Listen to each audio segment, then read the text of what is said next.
Bonsoir chers auditrices et auditeurs, bienvenue pour une nouvelle émission de votre web radio préférée, Méridien Zéro, toujours sur le réseau Radio Banderanera.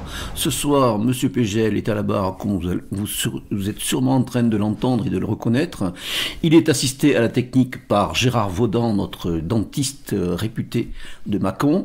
Et ce soir, il va vous proposer une petite émission estivale, enfin estivale, je crois qu'il faut le dire assez vite, vu le temps qui règne sur l'île de France, un temps quasi-automnal, pour pas dire plus, donc à pas mettre les bambins et les petites copines dehors, mais enfin bon, nous sommes toujours d'attaque, toujours stoïques, sous le déchaînement des éléments, avec cet été donc qui se fait curieusement attendre, bon, même si la Kupala est passée il y a pas longtemps. Pourquoi je dis Kupala, je fais allusion à la fête solsticiale dans les pays de la Slavité orientale, ce n'est pas un hasard, parce qu'aujourd'hui nous allons vous proposer une émission un petit peu de périple, une émission de vagabondage entre pieds nickelés décalés et errance méditative, donc dans la sphère post-soviétique, dans l'est de l'Europe, et même au-delà de l'Europe, en Eurasie, une Eurasie, je précise, géographique, pas métapolitique. Vous savez que nous avons une grande tendresse pour ce concept sur Méridien Zéro. Donc ce soir, j'ai le plaisir de recevoir trois bonhommes, trois grands voyageurs qui justement sortent des sentiers battus. Vous savez qu'à Méridien Zéro, vous en doutez, nous ne sommes pas là pour jouer aux touristes repus occidentaux qui voyagent stupidement selon les critères de la grande consommation planétaire du tourisme organisé. Bien sûr, chaque occasion de se déplacer est un moment de découverte profonde des terres de cette grande Europe que nous aimons par-dessus tout et que nous devons avoir tout arpenté, avec au cœur l'idée de se plonger dans un univers qui nous est à la fois proche mais parfois éloigné, et je ne doute pas que les trois trublions qui sont ce soir autour du micro vont vous faire partager ces grands moments d'émotion, ces grands moments de voyage en quelque sorte. Alors ce soir, quand même il est temps d'introduire, si je puis dire, nos invités. Oh, commencez pas à hocher la tête, Gérard, je vous vois venir. Tout d'abord, donc, en face de moi, j'ai le célébrissime Capitaine Rhum Noir. Capitaine, bonsoir. Bonsoir. Capitaine Rhum Noir, donc vous êtes une célébrité des réseaux sociaux. Vous inondez la toile de vos photos, on va dire, qui laissent Helmut Newton et Thierry Mugler, un photographe méconnu, bien loin derrière. Vous êtes aussi un militant du MAS, donc sur l'île de France. Et vous êtes accompagné par Adrien. Adrien, bonsoir. Donc tous les deux, vous avez arpenté les terres de l'ex-Union soviétique. Nous allons revenir tout de suite. Mais avant d'aller plus loin, je présente notre troisième camarade, Ivan Kupala. Ivan Kupala, bonsoir. Bonsoir. Donc Ivan Kupala, vous êtes égal... Enfin, vous êtes... Pourquoi je te vous vois en fin de compte? Tu es un militant du MAS. Exactement. Donc nous sommes vus à maintes reprises, notamment lors des activités culturelles qui étaient les nôtres, dans notre défunt local, donc qui va bientôt ressurgir tel le phénix, et avec les activités culturelles qui étaient les nôtres, au Cercle Georges Sorel notamment. Donc Capitaine Rhum Noir et Adrien, nous allons tout d'abord en venir à votre périple. Donc il y a quelques mois, vous avez annoncé aux militants du MAS réunis, je crois, au cours d'une conférence, que vous entrepreniez un URSS Tour 2.0. Un URSS Tour 2.0, comme vous étiez optimiste, vous parliez d'un aller simple et vous avez fait bien sûr un peu de battage sur les réseaux sociaux et sur Internet, donc tout cela a été très alléchant. Alors je crois que maintenant le moment est venu un petit peu de nous détailler les épisodes de ce périple qui vous a mené dans quel pays ? Alors donc on est parti de Paris en avion pour Saint-Pétersbourg avec une escale à Copenhague. Après Saint-Pétersbourg, nous nous sommes dirigés en train sur la capitale du Bélarus qui est Minsk. Passé 4 nuits à Minsk, nous avons fait une petite halte d'une nuit à Brest, dans l'ouest du Bélarus, donc une ville frontalière avec la Pologne. On a continué après notre périple en direction de Kiev, donc juste après les périodes de révolution sur Maïdan. Après 4 nuits à Kiev, nous avons continué vers le sud sur Odessa, au bord de la mer Noire, pour 2 nuits dans cette ville. On a continué le périple sur Tiraspol, la capitale de la région séparatiste de Transylvanie, dans l'est de la République. Transnistrie, je crois. Moi, Transnistrie. Transylvanie, pas encore. Dans la partie est de Moldavie. Après, nous nous sommes rendus sur Chisinau, la capitale de la République moldave. Et nous avons terminé notre périple, du coup, donc à Bucarest, en Roumanie, et avec une escale en voiture, un petit tour en voiture dans la Transylvanie. Nous sommes revenus après sur Bucarest pour rentrer en avion après à Paris. Donc tout ça s'est déroulé sur environ un mois. Un mois, d'accord. Voilà. C'est quel mois en fait ? C'était début mi-mars, mi-avril. Mi-mars, mi-avril. Voilà, que de terre arpentée, hein, que de villes traversées. Alors, escale à Copenhague, c'était une obligation en quelque sorte, c'était par rapport au billet d'avion que vous avez pris. C'était une obligation en plus d'un supplice. La petite sirène vous a infligé un tel supplice. Exactement. On l'a même pas vu d'ailleurs. Non. Voilà. Ça nous intéressait pas. Ça. Exactement. Franchement. On va dire que les Germaniques sont beaucoup moins rigolos que les Slaves. Pourtant, il paraît que les Danois, ce sont les Méditerranéens de Scandinavie. Hein. On même pas tombé sur les Suédois parce que si c'est les Méditerranéens. Je veux pas les voir dans le Nord. Exactement, il faut éviter les Suédois. Je sais pas qui c'est qui a dit ça, mais je pense qu'on pourrait en discuter. Mais pourquoi très long débat. Allez, quelques confidences pour nos auditrices auditeurs. Honnêtement, on se fait chier là-bas. Vous avez pris des râteaux. Copenhague, la ville en elle-même n'est pas très intéressante à part les bracelets Carlsberg avec certaines symboliques assez rigolotes. Oui, on va dire vétéro-européenne, c'est ça, quoi. Ouais. Exactement, voilà, ça fait des bonnes anecdotes et des bonnes photos, mais sinon les Danoises, déjà un peu glacial, non, c'est ça, le truc. Et on a visité aussi la zone autonome de Christiania, qui est une zone autonome au sein à l'intérieur de Copenhague, où justement autogérée par plus ou moins des junkies, c'est pas dit comme ça.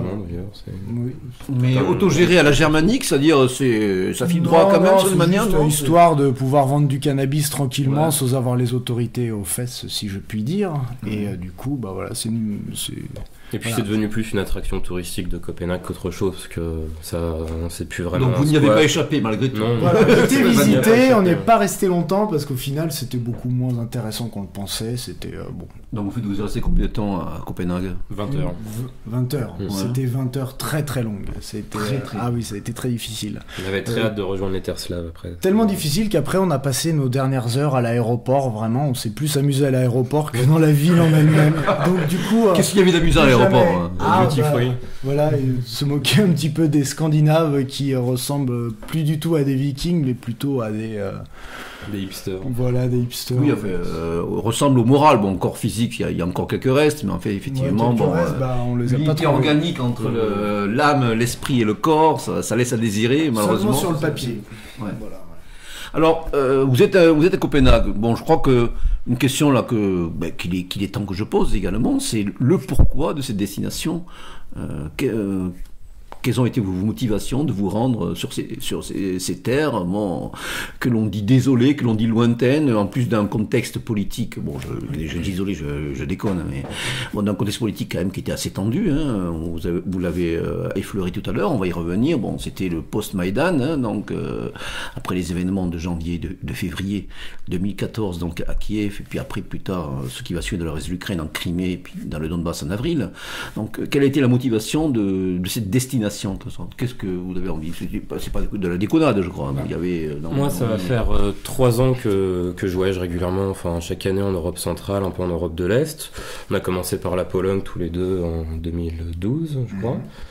On a fait un second séjour après en Roumanie, en Bulgarie, en Serbie, on s'est baladé un petit peu tout ça. Moi j'ai fait les pays baltes en juin dernier. Et du coup c'était toujours un petit peu l'envie d'aller toujours plus loin à l'Est, et ça faisait environ 8 mois à l'avance qu'on avait commencé à parler tous les deux de ce projet.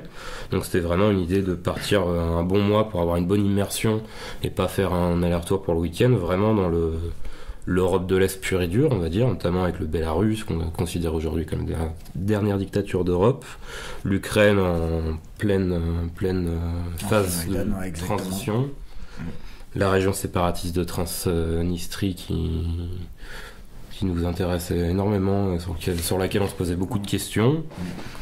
La Moldavie, considérée comme le pays plus pauvre d'Europe, c'était des destinations qui sont complètement insolites. Et c'est moldave alors ?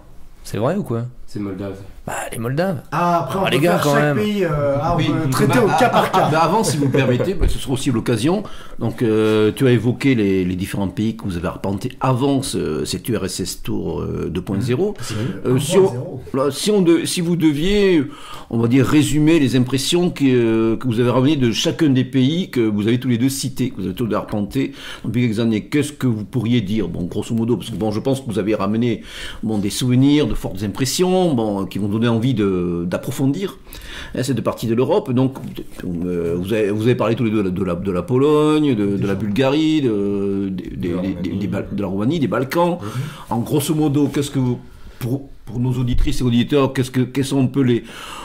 sans tomber dans le cliché, bien sûr, stéréotypé, grosso modo des grandes impressions qu'on pourrait associer, des grandes images, des grandes idées qu'on pourrait associer à chacun des pays qui vous ont pratiquement frappé dans des pays que vous avez traversés. Donc, contrairement, par exemple, à la Serbie, en Pologne, on retrouve vraiment le côté très occidental. On voit vraiment que la Pologne est rentrée dans l'Union européenne.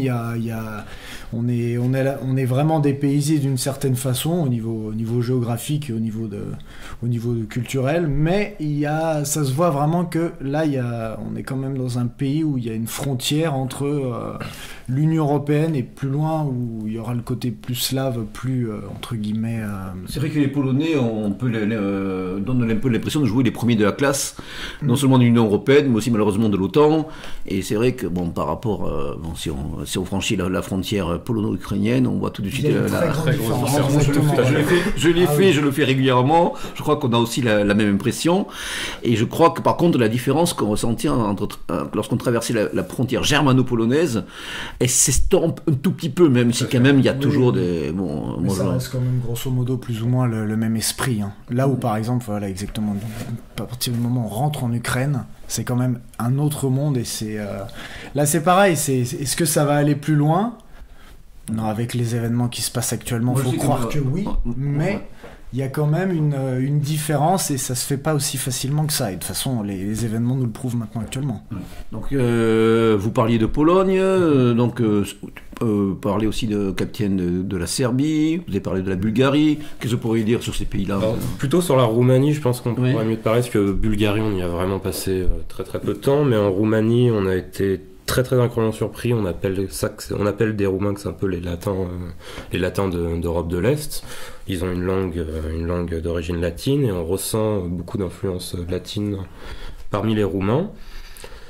Après, de Bucarest, c'était pas une ville excessivement intéressante sur le plan architectural. C'est très... Et le palais de Ceausescu, quand même. Impressionnant, après. C'est du gigantisme. Je crois que c'est un des plus gros bâtiments d'Europe. C'est le deuxième, je crois. Derrière l'Arche aux fleurs d'Hollande. Les amateurs d'auteurs qui nous sont chers, comme Evola Younger, pourraient parler presque de titanisme. C'est vrai que là, on est dans le colossal avec un grand K, quoi, d'une certaine manière. Mais je crois que c'est un des seuls bâtiments qui est à Bucarest intéressant à voir. Sinon, du moins, ça reste vraiment une ville post-soviétique. Oui, mais pareil. D'ailleurs, l'histoire nous montre bien que Ceausescu a été un vandale en chef, dans la mesure où il a détruit une bonne partie de l'ancienne Bucarest, qui était qualifiée de petit Paris, dans les années 20-30, avec une vie, le culturel extrêmement riche, extrêmement foisonnante, dans un contexte aussi politique troublé. Tout le monde a en mémoire la légende de l'archange Michel de Corneliu Zelea Codreanu. La fameuse gare de fer.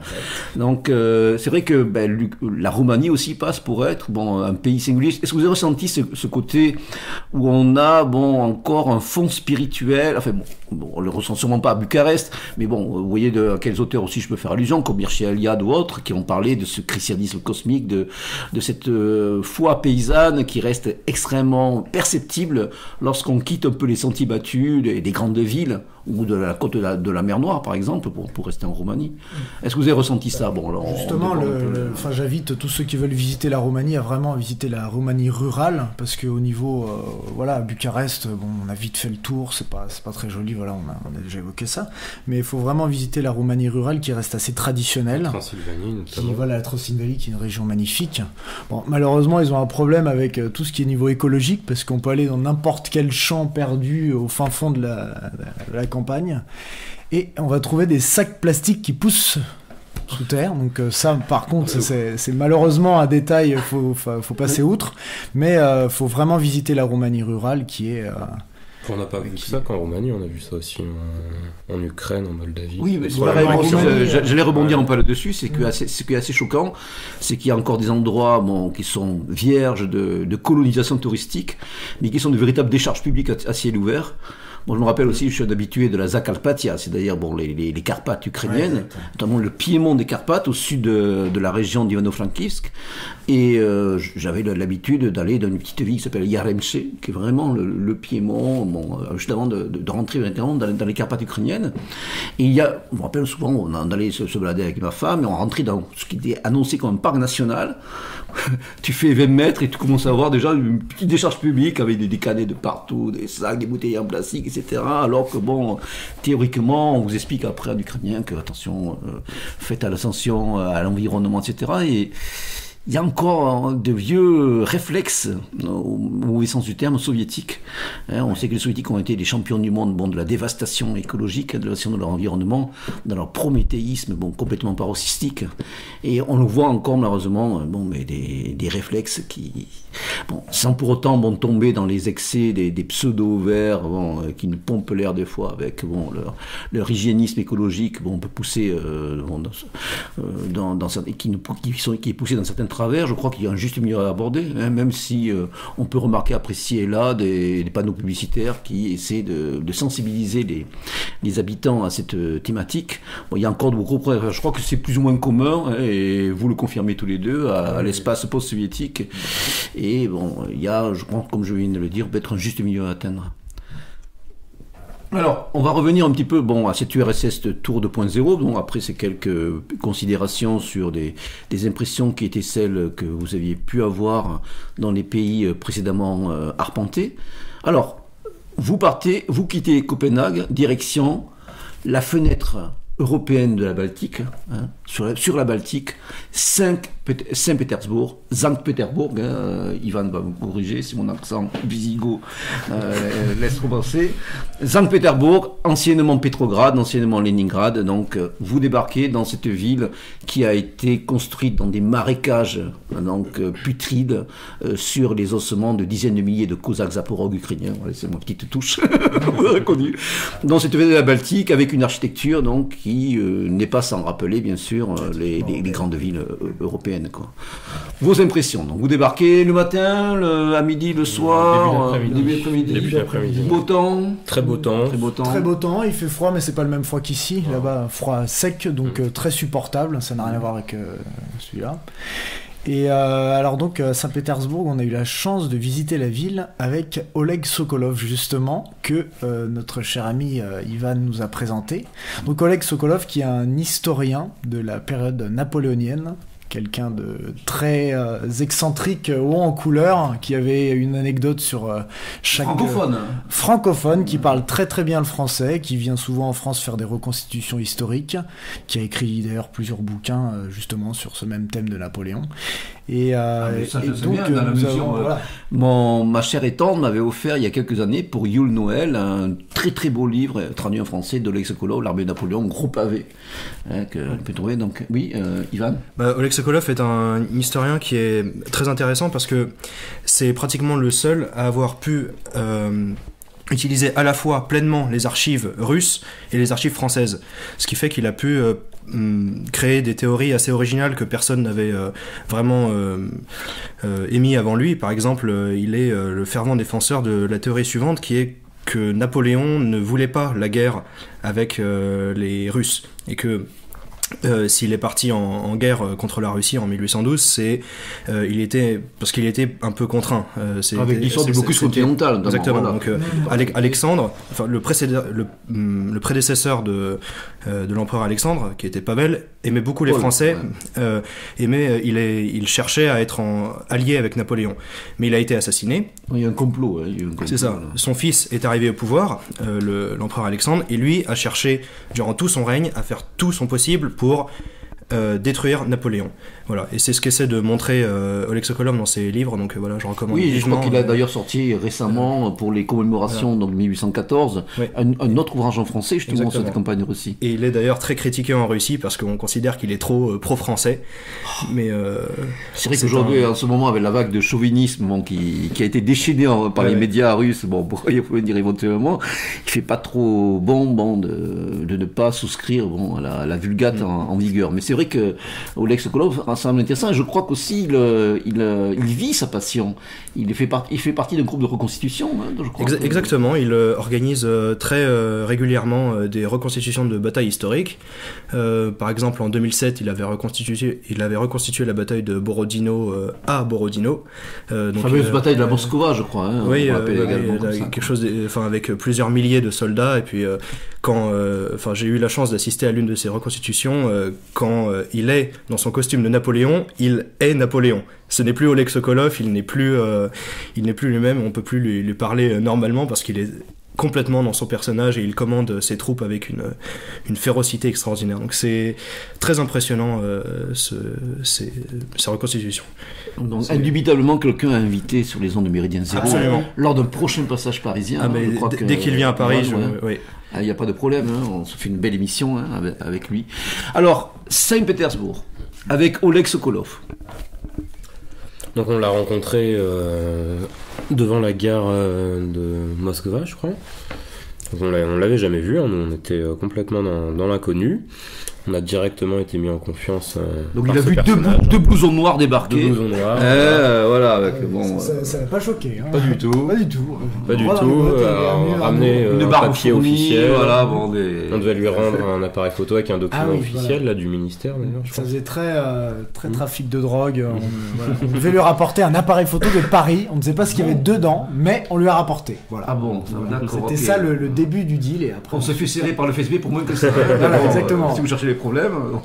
Alors. Donc il nous a proposé de commencer une petite balade de Saint-Pétersbourg. Donc dès le début, on a été passionné par tout ce qu'il nous a raconté. Comme disait Jean tout à l'heure, il a vraiment une anecdote sur absolument tous les coins de la ville, n'importe quelle rue, n'importe quel bâtiment. Il aura toujours quelque chose à nous raconter. Alors ça c'est PGL qui ouvre une canette, chers auditeurs. C'est pas une blague. Donc il nous a fait une halte petite restauration typiquement russe, donc avec du borsch au plus grand plaisir de... Beaucoup de vodka aussi. Ça c'était plus tard, on n'y était pas encore, on était en après-midi. Donc après une longue marche a beaucoup échangé sur les histoires de la Russie, de la France, les monuments de Saint-Pétersbourg. On a fini par la Neva, l'Ermitage. Le quai de la Neva, l'Ermitage, tout à fait, exactement. On a fini par se retrouver dans une petite taverne typiquement russe où on n'est pas prêt de voir un touriste débarquer, voilà, 100% russe, où il nous a fait un banquet incroyable en sélectionnant toutes les différentes spécialités russes avec de la bière russe et aussi de la vodka russe. Tout sur la table d'un coup, comme tout sur la table d'un coup. La slave, quoi, voilà. Et on a pu faire ce repas qui était vraiment super délicieux. On n'avait jamais aussi bien mangé en Europe de l'Est, de nos souvenirs. Et vous avez mangé quoi? Mettez-nous les papilles en éveil, quoi. Alors nous avons mangé beaucoup de hareng et nous avons mangé le hareng sur son manteau de fourrure, c'est ça? Ouais, quand même. Oui, on va nous préciser. Allez, c'est le hareng en fourrure, je crois, cette espèce de grande, salade, disons, avec une couche de hareng au-dessus de laquelle toutes sortes de légumes, de betteraves, de tout ça forment une espèce d'énorme gâteau qui est absolument délicieux et qu'on trouve absolument. C'est à la fois sucré et de la pomme de terre, exactement. Donc et de la crème sur les légumes un petit peu. Oui, c'est exactement. Vous avez eu droit à la salade d'Olivier aussi, qui porte le nom d'un Français réputé. Non, ça c'est réputé aussi. Et les petits beignets de fromage aussi, là. Fromage frit, là. Ouais, le fromage frit, fromage. C'est des tapas soviétiques. C'est ça. Une sorte de fromage. Exactement. Par contre, au niveau politique, c'était un peu compliqué parce que Monsieur Sokolov était très, on va dire, côté poutinien et je pense que pour évoquer le peuple ukrainien, c'était un peu compliqué parce qu'il nous avait dit quelque chose qui était très rigolo. Il nous a dit que les Ukrainiens étaient les berrichons de l'Europe. Voilà, c'est comme si demain les berrichons demandaient leur indépendance. Oui, mais bon. Et du coup, Giscard nous avait sorti Ronald à l'époque, en 91. Exactement. Il n'y a pas eu pour rattraper l'autre à ce niveau-là. Et du coup, après, on a dit, bon, on va pas parler politique en Russie, parce que je pense que c'est pas le... Ouais. En Russie, en tout cas, du moins... Que l'ukrainien n'était pas une langue, mais un patois local, comme les ch'tis dans le Nord. Ce sont les stéréotypes habituels. On ne le voudra pas, de toute façon. Il ne déraperait pas sur une bonne partie de la population russe. Par contre, c'est le point de vue général. Par exemple, donc on arrive, il y avait l'histoire de la Crimée qui venait de se passer. Ça a foutu un coup incroyable de popularité à Poutine, là où beaucoup de gens étaient vraiment, ils se sentaient pas concernés par la politique, enfin dans tous les bords, l'histoire de la Crimée les a vraiment donné un coup de pouce à Poutine, et du coup maintenant c'est vraiment un sujet qui suivent de très près, même les gens qui n'étaient pas politisés à la base. Et par contre, les Russes ont un mérite, c'est qu'ils ont beaucoup de sens critique. Ou par exemple, contrairement à nous, c'est on a des politiques, soit c'est des gentils, soit c'est des méchants. Ils arrivent vraiment à faire la nuance entre plein d'événements différents et à vraiment. Mais moi, une petite chose que ma petite expérience à ce niveau-là de fréquentation des Russes m'a appris, et vous me démentirez ou pas, c'est que il vaut mieux attendre de les laisser critiquer eux-mêmes leur propre pays plutôt que de le faire. Et ça, je crois que c'est c'est fréquent. Mais ils réagissent très bien. Oui. Non, mais de toute manière, effectivement, quand on parle avec un Russe, bon, il y a toujours un moment où il se met lui-même à critiquer Poutine, le système. Mais effectivement, il pas que Poutine d'ailleurs, mais oui, mais globalement, des réalités locales, l'état des routes ou des choses comme ça, ou la corruption endémique ou des choses comme ça. Mais c'est assez général, toute la population, enfin, de toutes les personnes à qui j'ai pu discuter. Tout le monde finissait par critiquer. Mais il vaut mieux attendre qu'ils le fassent eux-mêmes. Effectivement, c'est assez mal vu que ce soit l'occidental qui le fasse. Dans ce cas-là, on va avoir, au contraire, une rue de bouclier, et puis on va un petit peu ruer dans les brancards pour, mais non, quand même, la grande Russie, etc. Enfin, bon, ce sont des choses que j'ai pu constater, qui m'ont été rapportées aussi par pas mal d'amis. Ça fait partie des traits de caractère, entre autres. C'est leur qualité, à la limite. Oui, non, je ne porte pas de jugement.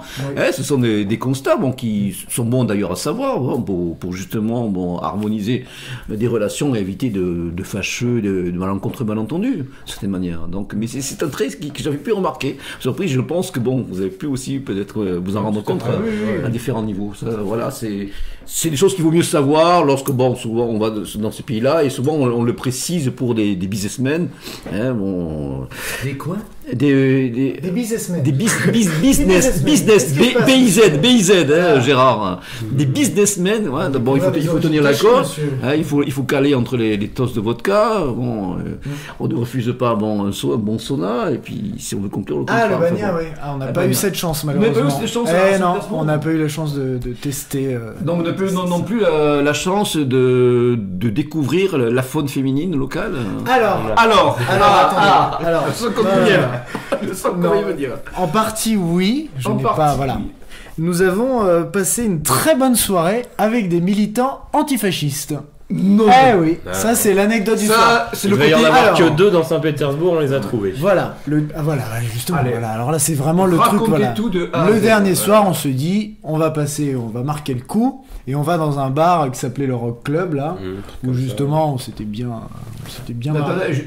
Je t'arrête un peu, capitaine. Tu dis dernier soir, vous êtes resté combien de temps? 3 nuits. 3 nuits. Voilà. Donc pendant 2 jours, vous avez vu Oleg. Le problème c'est que nous on a le sens des visites très bien particulier. Nous on va visiter beaucoup de choses, mais on va pas retenir, on sait même pas où on est allé.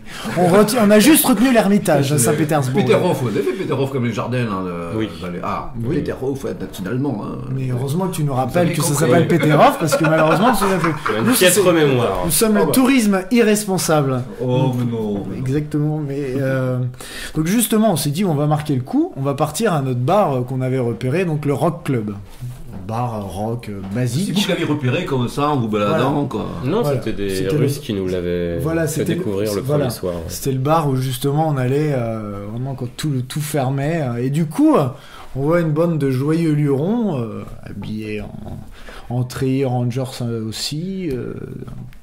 Mais c'était un Treillis Rangers. Ouais, voilà, il faut absolument, pour ceux qui sont facebookés, aller voir la page dédiée au Capitaine Rhum Noir. Donc vous avez plusieurs dizaines de photos qui témoignent des péripéties, des turpitudes de nos deux invités, mais je vous laisse continuer. Voilà, et du coup, nous avons rencontré des joyeux militants antifascistes. Nous l'avons su après coup. Et du coup, après, on a joué carte sur table et j'ai dit, bah voilà, en France, nous, pas pour Adrien, parce qu'Adrien est un homme neutre, on va le préciser, il est neutre, hein, il est là, mais il est neutre. On a dit, bah voilà, nous, en France, on milite pour certaines associations politiques, voilà, on a telle idée, voilà, social, bien sûr, voilà. Donc on a été très gentiment. Et au final, ça s'est très bien passé parce que ça a été, on va dire, très courtois. Très courtois. Mais il faisait partie de quel groupe Qu'est-ce que vous appelez tous les deux militants antifascistes? Militants antifascistes, c'était un petit peu, je sais pas, on va dire, nos raches d'ici. Voilà, à ce point. Vous savez, les catégories politiques entre la Russie et la France, des fois, il y a quelques différences. Il y a des spécificités locales, mais là, antifascistes, c'est-à-dire, ils en ont après les mouvements nationaux russes, ethnistes, etc., racialistes. Enfin, plutôt un peu anti-patriotique, anti-Poutine, pour une ouverture un peu sur l'Europe. Voilà, cosmopolite, occidentaliste, on pourrait presque qualifier, non? Oui, mais très internationaliste. Au fait, il y a beaucoup de germes du communisme, exactement. Voilà. Ça, c'est vraiment quand ils se définissent ni antifascistes ni quoi que ce soit, ils définissent d'abord internationalistes. Surtout l'antifascisme est à la mode en Russie. On a pu le voir, on pourrait y revenir. Donc, il faut. Et du coup, ils ont été très gentils et on a sorti un No Passaran quand même. Voilà, ils nous ont dit No Passaran, d'ailleurs, c'était surprenant. Et mais ça s'est très bien. Mais vous êtes passé quand même. On est passé quand même, et on a tenu. D'ailleurs, la dernière survivante était une femme qui a tenu, et ils étaient tous, voilà.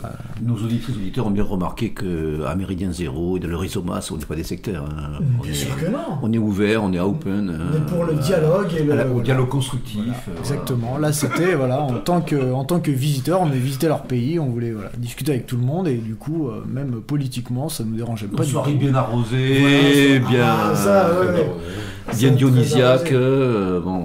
Ça, pour ça, il n'y a pas de problème. On va dire que c'est ça notre forme de tourisme. Mais vous logez où? Dans une hostel, une auberge de jeunesse, la moins chère de la ville. En général, centre-ville. C'est vrai que est-ce que je pense d'ailleurs à ce stade de notre périple, vous pourriez préciser à nos auditeurs les problèmes un peu de logement là-bas.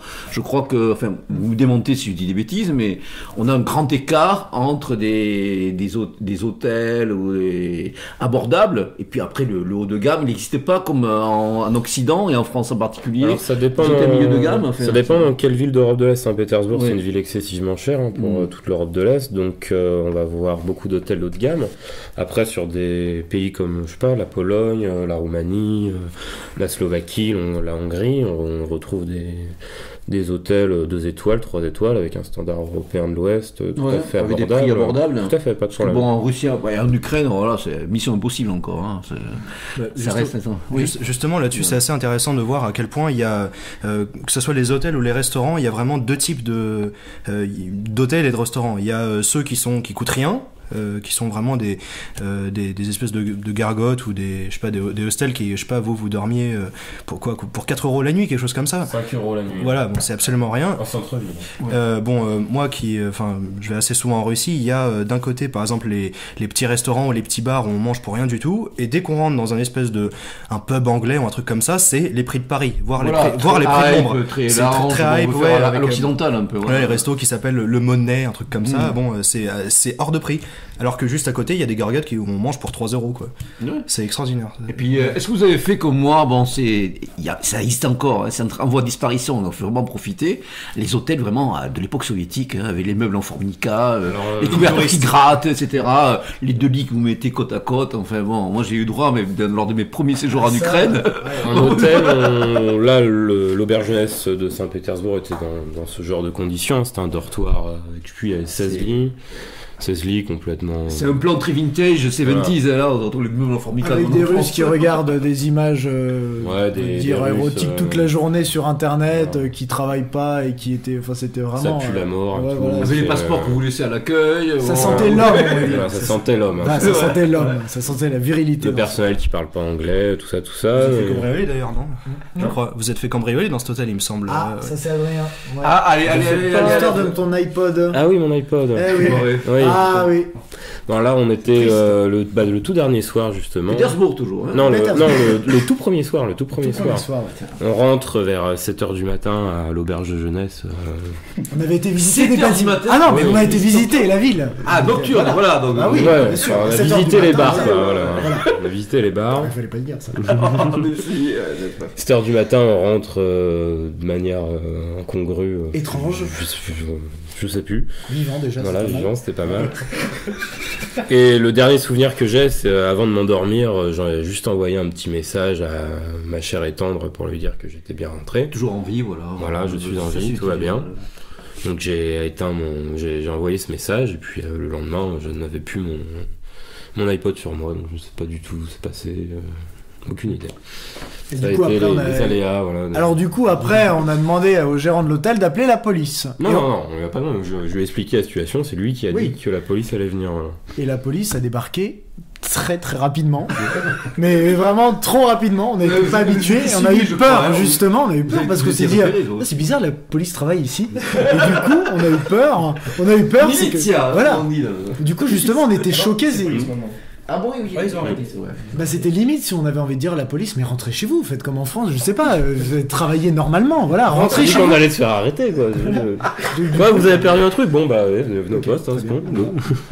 Et finalement ils ont pas retrouvé le truc, mais non, ils ont fait un petit rapport de fonctionnaires. On avait des doutes, mais on pouvait pas donner de nom parce que voilà. On voulait pas provoquer d'incidents diplomatiques à l'hôtel. On voulait pas les fâcher, c'était notre première destination, voilà. On est quelques-uns à avoir vécu ça. Moi aussi, je me suis fait dépouiller mon passeport dans le métro de Kiev. Bon, on a retrouvé mon passeport, mon portefeuille, pardon, 20 minutes après, sur les quais.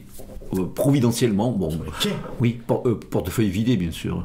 Puis après, bon, les flics s'étaient partagés sur le butin avec bon, le voleur à la truc. Expérience, bon, d'un petit séjour estival de 2007 dans le métro de Kiev, bon, où j'étais un petit peu ostentatoire et montrer ma qualité de touriste occidental. J'ai été repéré, puis je me suis fait, bon, j'avais mon portefeuille avec une bonne somme en liquide dans mon short. Ça n'a pas raté, quoi. Mais là-dessus, donc je pense voilà, faut... bon, c'est les côtés pas toujours plaisants de petits séjours là-bas. Il ne faut pas effrayer les auditeurs. Je pense qu'on n'a pas plus de chances de se faire voler à Saint-Pétersbourg qu'à Paris. Bon, ça, c'est pareil partout. Il y a quelques petites précautions de base à prendre. Les précautions, il faut les prendre partout. Mais c'est la faute vraiment à pas de chance. Oui, c'est pas de chance. Ça m'a pas refroidi non plus. Dans l'euphorie de la première nuit, j'ai fait une petite perte d'attention. Voilà, rien de très méchant. En tout cas, Pétersbourg, ensuite. Alors... Dernière nuit, train de nuit. Alors, train de nuit, 3e classe avec couchette à la soviétique. Coupé, ce qu'on appelle le coupé, c'est-à-dire les compartiments ouverts ou ouvert, voilà, donc avec les banquettes qui basculent. Les vieux qui ronflent. Qui bouffent. C'est comme chez McDonald's, venez comme vous êtes et ça, y a pas de problème. Ça, ils viennent comme ils sont. Ils viennent comme ils sont. Ça s'appelle pas coupé, ça s'appelle Platzkard. Ah oui, Platzkard est coupé. Platzkard, c'est la dernière classe.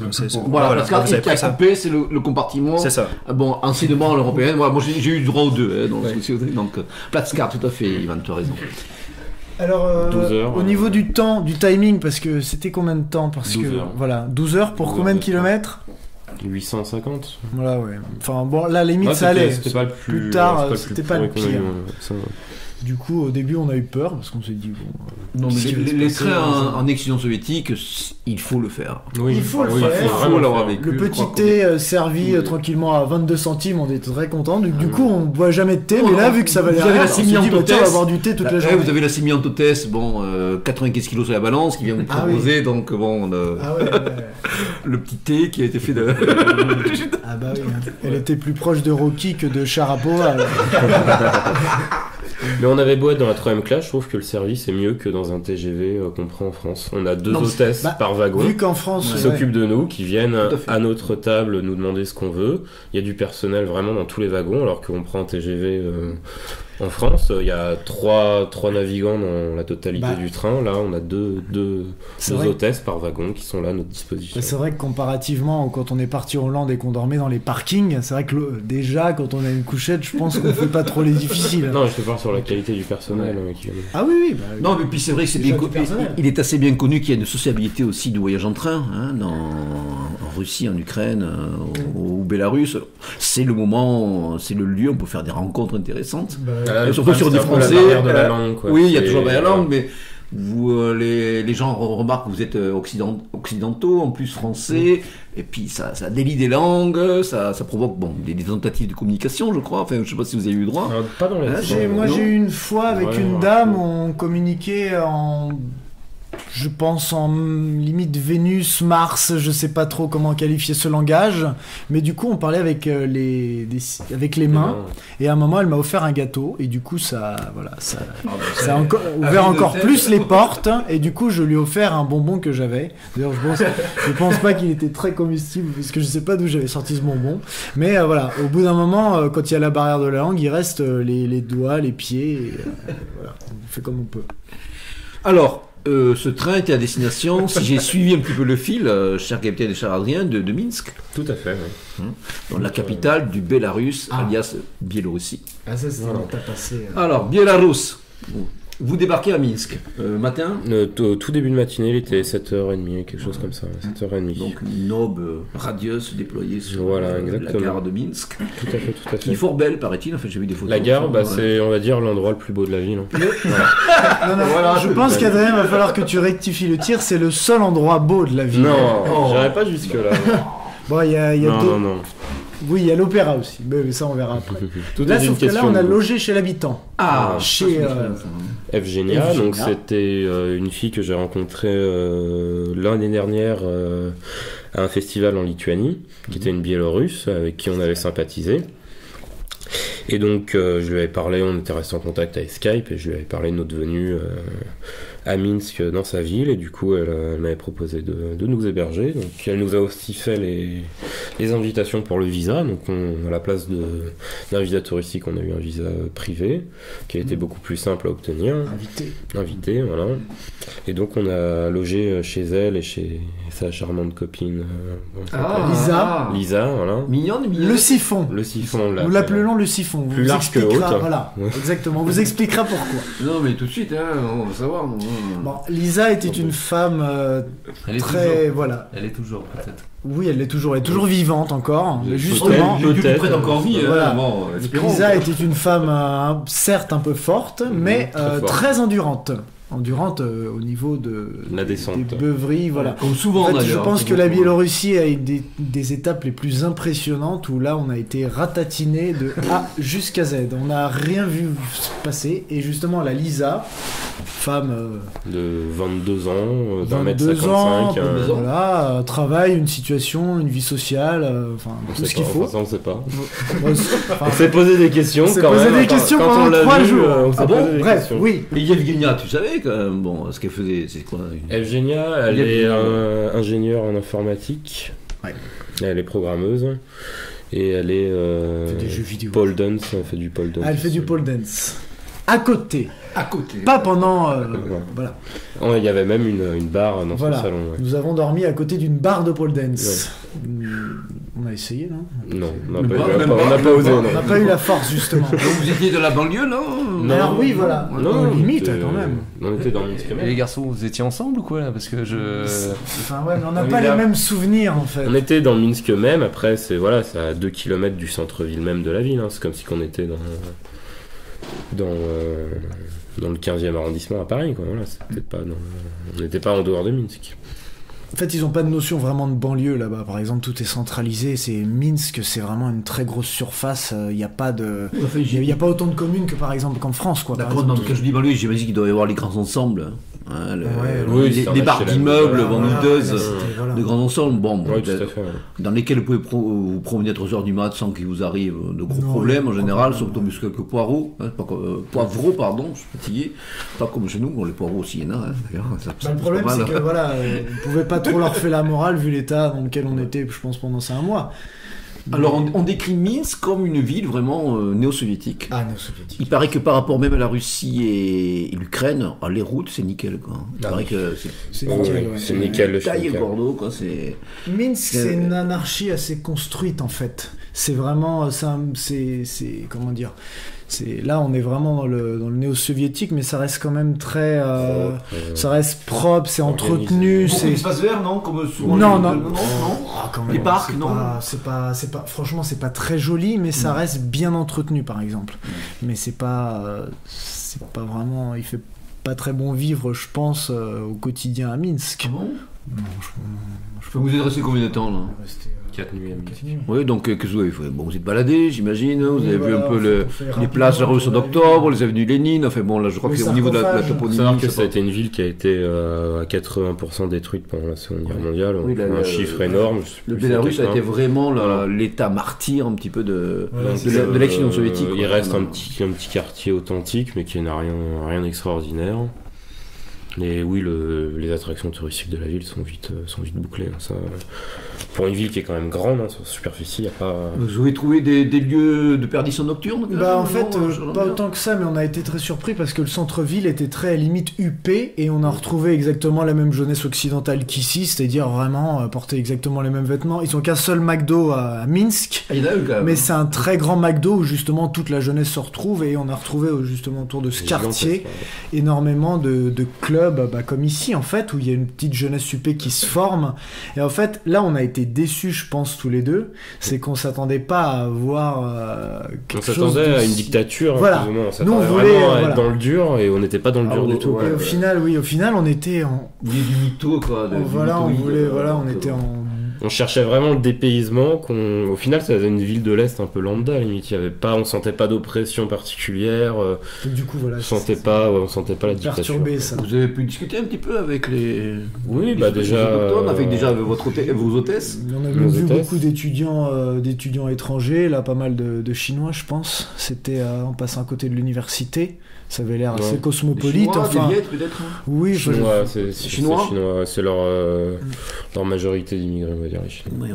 Mais après, ça reste un film par rapport à des villes de oui, bien sûr. Oui, d'ailleurs, on parlait de ça, beaucoup d'halogènes dans les rues. Alors, mais voilà, c'est la question d'un côté. C'est uniforme.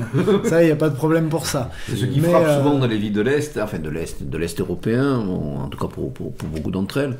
C'est ce qui fait, oui. Après, là, le choc est beaucoup plus dur quand on revient ici et quand on prend le RERB, Là, c'est un des points les plus importants. Mais qu'est-ce qui est ressorti, qu'est-ce qui a pu ressortir des conversations que vous avez pu avoir? Enfin, vous êtes présenté. Est-ce que vous avez aussi parlé de vos engagements politiques ou métapolitiques? Le problème, c'est qu'on est tombé sur les démocrates, là, justement, la militante droit de l'homiste. Alors, on est tombé, je crois, sur la seule militante droit de l'homiste, vraiment, qui voyageait, qui était partie en Amérique du Sud, enfin, vraiment, d'une jeunesse dorée biélorusse. En fait, on a rencontré... Vous parlez en anglais, là? Ah oui, il parlait très très bien anglais. Super bien anglais. Et justement, on a été très surpris. C'est un groupe de 4 jeunes, qui parlaient sans arrêt de la misère du Bélarus, et ils ont dû aller dans 3 fois plus de pays étrangers que 3/4 des Français. Ils avaient beaucoup de moyens, puis ils étaient vraiment dans des idées. Oui, vous êtes vraiment tombé sur eux. On est tombé sur les contre-exemples de la Biélorussie. Qui adoraient Copenhague. Voilà. Oui, justement, à un moment, quand on était à notre soirée, on était en train de discuter les pays qui vous a le plus plu. Et justement, comme par hasard, la première, c'était Copenhague, de cette charmante jeune femme. Ça annonce la couleur. Voilà, ça avait annoncé la couleur et du coup on a été très déçus. Et vos hôtesses, vous n'avez pas voté avec les hôtesses, c'était plus. Oui, on va dire que nos hôtesses étaient plus proches de nos idées que. Qu'est-ce que pense de Alexandre Loukachenko? Du Batka, du petit père du Bélarus. Alors je me rappelle plus exactement, mais dès qu'on trinquait avec nos verres, en gros, je sais plus comment on disait. C'était une blague et on disait, et ça voulait dire à mort. Mais à mort, c'était justement pour Monsieur Loukachenko. Ça mettait tout le monde d'accord. De tous les bords, ils étaient vraiment. De tous les bords, ils étaient vraiment pas très contents de. On n'a pas rencontré des pro-Loukachenko. Il s'est cru au pouvoir, mais enfin bon, il a préservé aussi son pays de certains phénomènes qu'a connu la Russie, bon, dans les années 90 sous le gouvernement Yeltsin, bon, de la situation d'anarchie que connaît l'Ukraine depuis un petit moment.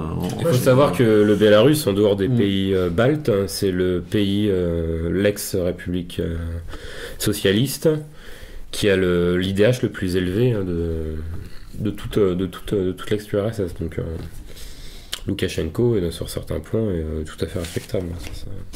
Alors, le moment est venu d'une traditionnelle pause musicale, un peu pour oxygéner les propos de nos sémillants invités, avant de nous replonger dans leur périple respectif. Alors, je vous propose un groupe ukrainien, on va un peu anticiper sur la destination suivante. Un nom quasi imprononçable, c'est un nom que je crois tiré du sanskrit, c'est un groupe de métal plus ou moins païen, plus ou moins patriotique, bien plus que moins d'ailleurs, s'appelle Drudr.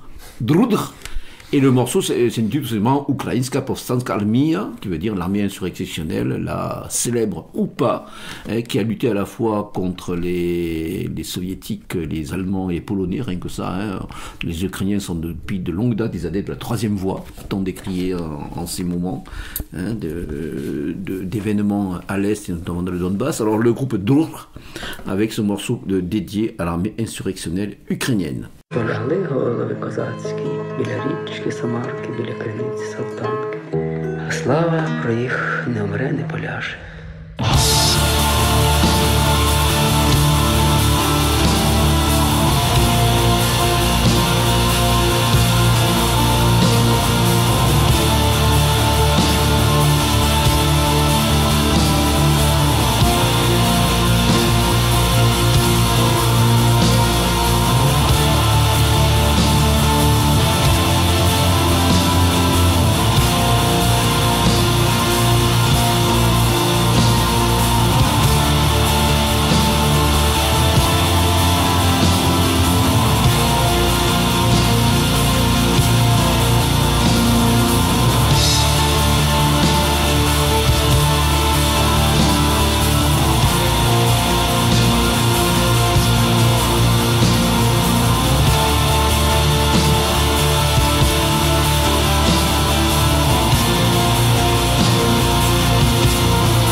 Bien, nous revenons à nos périples est-européens avec nos invités, Capitaine Rome Noir, Adrien et Ivan Koupala.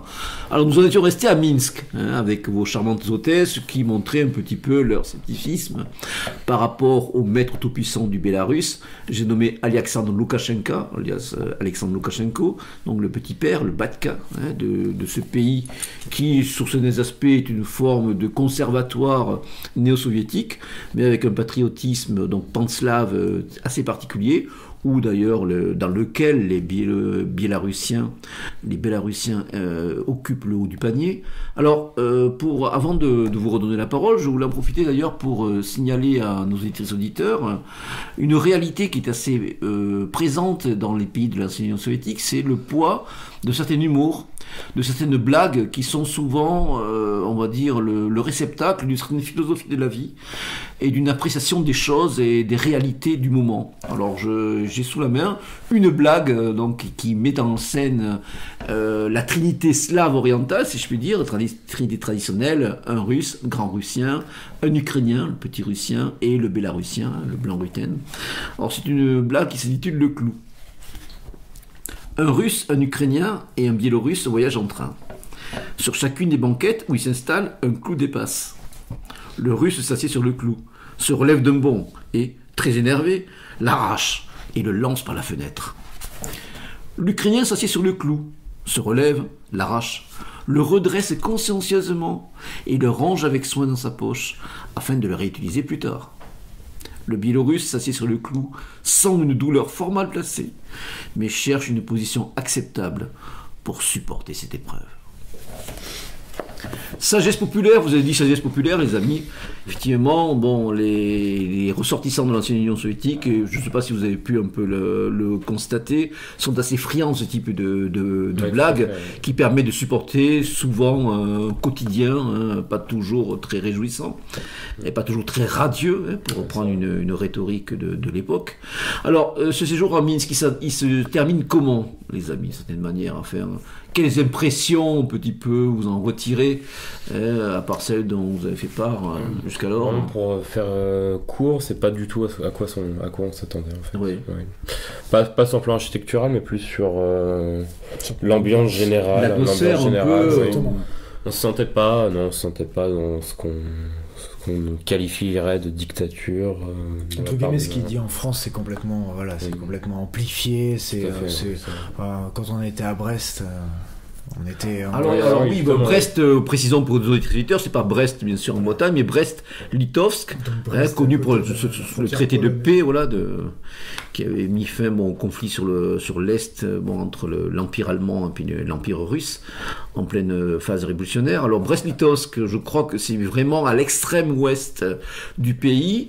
Il est coutume de dire d'ailleurs que le pays se divise en grosso modo, bien sûr, je précise grosso modo, les limites, ne sont pas aussi tranchées qu'on veut parfois le dire, mais entre une partie, on va dire, qui a longtemps été incluse dans l'ensemble polono-lituanien, dans le grand Commonwealth, la grande république nobiliaire polonaise, et puis ensuite la partie plus orientale, aussi intégrée à la Russie dès l'époque d'Ivan IV, je crois, dit le Terrible. Alors, est-ce que vous avez ressenti ce côté un petit peu européen, on va dire mittel-européen, à Brest, par rapport à l'atmosphère ou à l'architecture aussi? Complètement, par rapport à Minsk, c'est vraiment une énorme différence, on se croirait limite en Pologne, sur le plan architectural, ça n'a rien à voir avec Minsk, on n'est pas du tout dans un climat un peu post-soviétique, même au niveau des gens, c'est moins impressionnant, oui, l'auberge de jeunesse, c'était un bon exemple, qu'on était. Les gens sont beaucoup plus détendus, on a l'impression qu'on change de pays en fait, c'est vraiment, c'est complètement différent. Mais bon, on est resté qu'une nuit, mais on a quand même... Pour voir le mémorial. L'auberge jeunesse, le fameux mémorial de Brest, là. Exactement. Une bataille très impressionnant, qui est très importante dans l'historiographie, un petit peu dans la mémoire liée à la Grande Guerre patriotique. Et d'ailleurs, un film russe est sorti il n'y a pas si longtemps, d'édition française d'ailleurs. Alors par contre, à Brest, on a une petite anecdote insolite avec nos chers douaniers et policiers biélorusses, donc je vais laisser la parole à Jean pour nous conter cette Capitaine, petite histoire.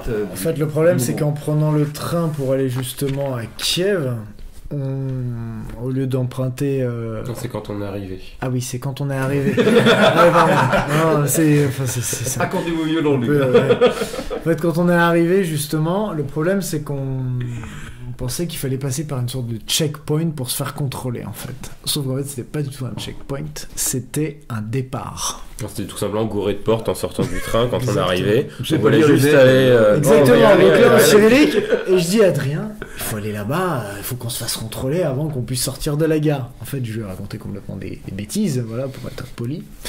Et on venait d'un train de nuit, encore une fois, on avait la tête dans le cul, donc on n'était pas du tout... Ça s'appelle une encéphalite rectale. Tout à fait ça. Peut-être dans le U. Voilà. Et du coup, clinique du docteur Godin. Et du coup, là-bas, on va à un checkpoint, on voit des gars, on dit, bah ok, c'est là-bas. Pas, voilà, pourquoi pas, on y va. Et au final, on a une très mauvaise surprise. Ils contrôlent notre passeport. Donc Adrien passe sans problème. Il reste bloqué sur mon passeport. Ça dure. C'est à cause de tes origines portugaises. Non, c'est pas du tout ça. Je ne suis pas portugais. Je suis 100% boulonnais. Et du coup, ils sont en train de bugger sur mon passeport pour moi une bonne dizaine de minutes. Ça se transforme en quart d'heure. On a l'impression que ça dure une éternité. C'est de l'excès de zèle. Voilà, c'est de l'excès de zèle. Ils sont en train de me regarder, ils sont en train de me dévisager, ils commencent à rigoler parce qu'on est complètement dans un accoutrement qui n'a rien à voir avec ce qu'ils ont dû voir. Nous sommes de cuir, tri noir en jaune. Voilà, exactement. Et on finit par rentrer. Après, donc la douane biélorusse et polonaise. Et du coup, la douane polonaise justement, la douane polonaise qui vient, sur le moment, on comprend pas trop ce qui se passe en fait. Et on finit par rentrer. Et là, on voit un train rempli de gens qui nous attendaient. En fait, c'est un train qui partait pour la Pologne, alors que nous, on voulait juste sortir de la gare. Et au bout d'un moment, on commence à paniquer, mais on nous dit... mais on veut juste partir de la gare. Donc en fait on a fait retarder un train de je sais pas combien de minutes. Presque une demi-heure. Voilà, juste parce qu'on s'était trompé de sortie, parce qu'avec le cyrillique c'est complètement incompréhensible. Français à l'étranger, comme quoi. Et du coup après, des légendes urbaines, quoi. On est resté bloqué à la gare parce qu'ils ont voulu vérifier notre... Il faut savoir qu'ils nous avaient imposé sur nos visas biélorusses, ils nous avaient imposé un tampon de sortie. Donc à ce moment-là on était légalement sortis du territoire biélorusse pour prendre un train, sauf qu'on voulait pas sortir du territoire biélorusse. Et on était là officiellement en dehors du Bélarus. Et c'est là où ça se complique. C'est là que ça se complique parce que nos visas ne sont plus valides à partir du moment où on met un tampon sortie de territoire, c'est terminé. Et c'est là où ça se complique avec l'auberge de jeunesse. Donc on va à l'auberge de jeunesse sans problème. Donc avant de sortir de la gare, ils nous ont appliqué un tampon annulé en russe, comment tu le dis annulation, comme ça. Attends. Bref, voilà, ils nous ont mis un tampon d'annulation. Sauf que ça, on le voit pas. Sur le tampon du visa de sortie, voilà, ils ont mis annulé pour dire que la sortie était fausse, quoi. Enfin, qu'on n'était pas. Donc ça, on s'en aperçoit pas. On va à l'auberge de jeunesse, on passe une petite soirée au bar et on retourne tranquillement à l'auberge. Et là, il y a la police. Voilà, parce qu'il y avait une classe de Russes. Une classe qui était en voyage scolaire là, et ça faisait beaucoup de bruit. Les voisins n'étaient pas habitués à tout ce ramdam. Et du coup, ils ont appelé la police pour tapage nocturne. Donc la police se pointe à notre auberge jeunesse pour faire un contrôle général d'identité. Les policiers biélorusses tombent sur nos passeports avec écrit annulé. Ils pensent, vu qu'ils n'ont pas l'habitude, j'imagine, de voir des visas et compagnie, ils ne comprennent pas que le tampon annulé correspondait à l'annulation de notre sortie, et ils croyaient que c'était l'annulation de notre visa. Et pour eux, nos visas étaient annulés et on était en inégalité sur le territoire biélorusse.